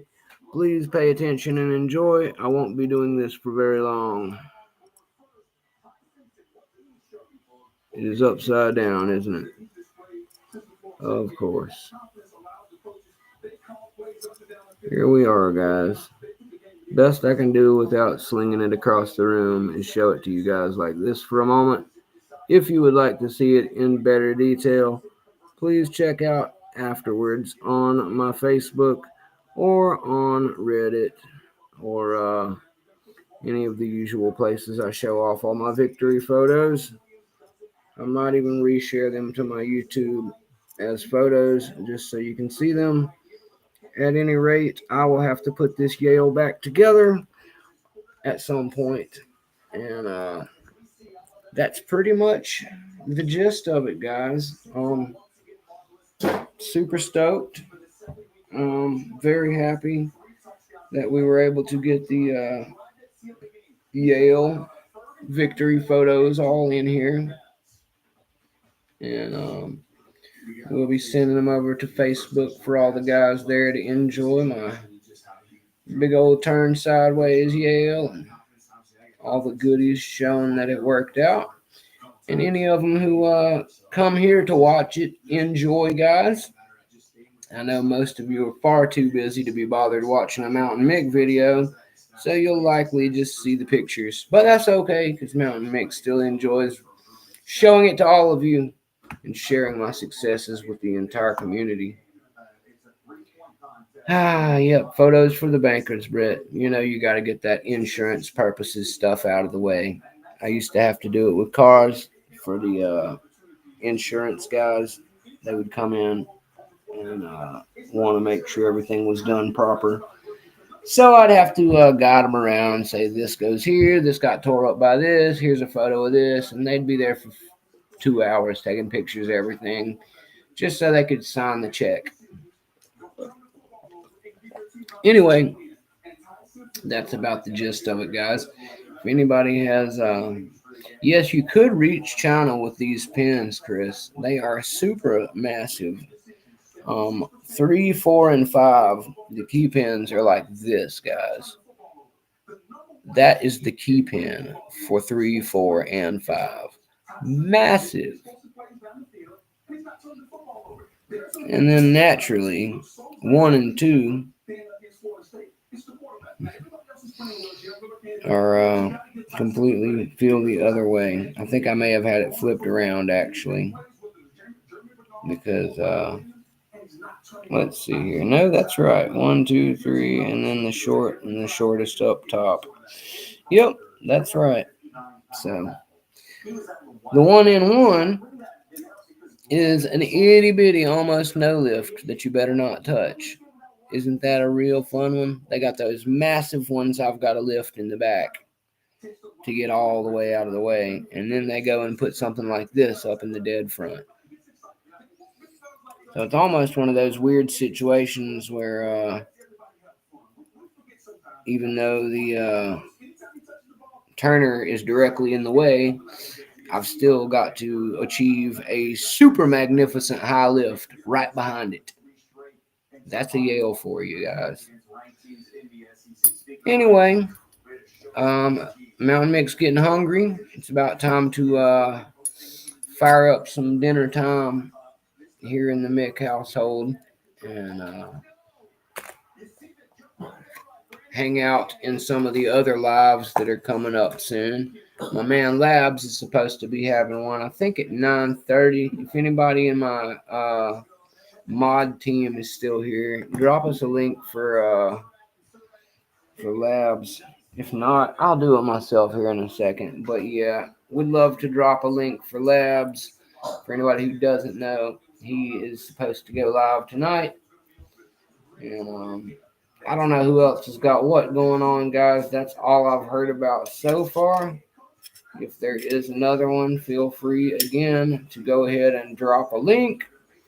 Or have GK Man drop a link, or just whatever, guys. But just to run through it for you again really quick, we'll be planting a flag in South Florida for Tool very soon. Mountain Mick's looking forward to starting his own Tool chapter with his friend Mustang, Professor Stang, and having fun with all the other pickers we can find in the South Florida area. Again, massive thank you to MOKI and to LOCKPICKERS Bench, Moke Workshop, LPB, LOCKPICKERS Bench. Big love to both of you guys. You supply me with my favorite, finest in foreign picks here. And for that, I appreciate you guys. I cannot wait until the massive new shipment come in. I will try to get some more goodies if I can do so without starving my family to death in the process. And thank you, Chuck Soup and GK Man, both for putting a link in the chat below for my man Labs. You can catch him later tonight, guys. To all my dogs out there, Dog Pack, woof! Thanks for coming by. You knew the Mountain Mick was going to put in that extra struggle for you, didn't you guys? And that's what I'm here for, baby. I couldn't come in here with a brand new set of Mokis and not make this whole episode about trying to get one of these Euro Yales open.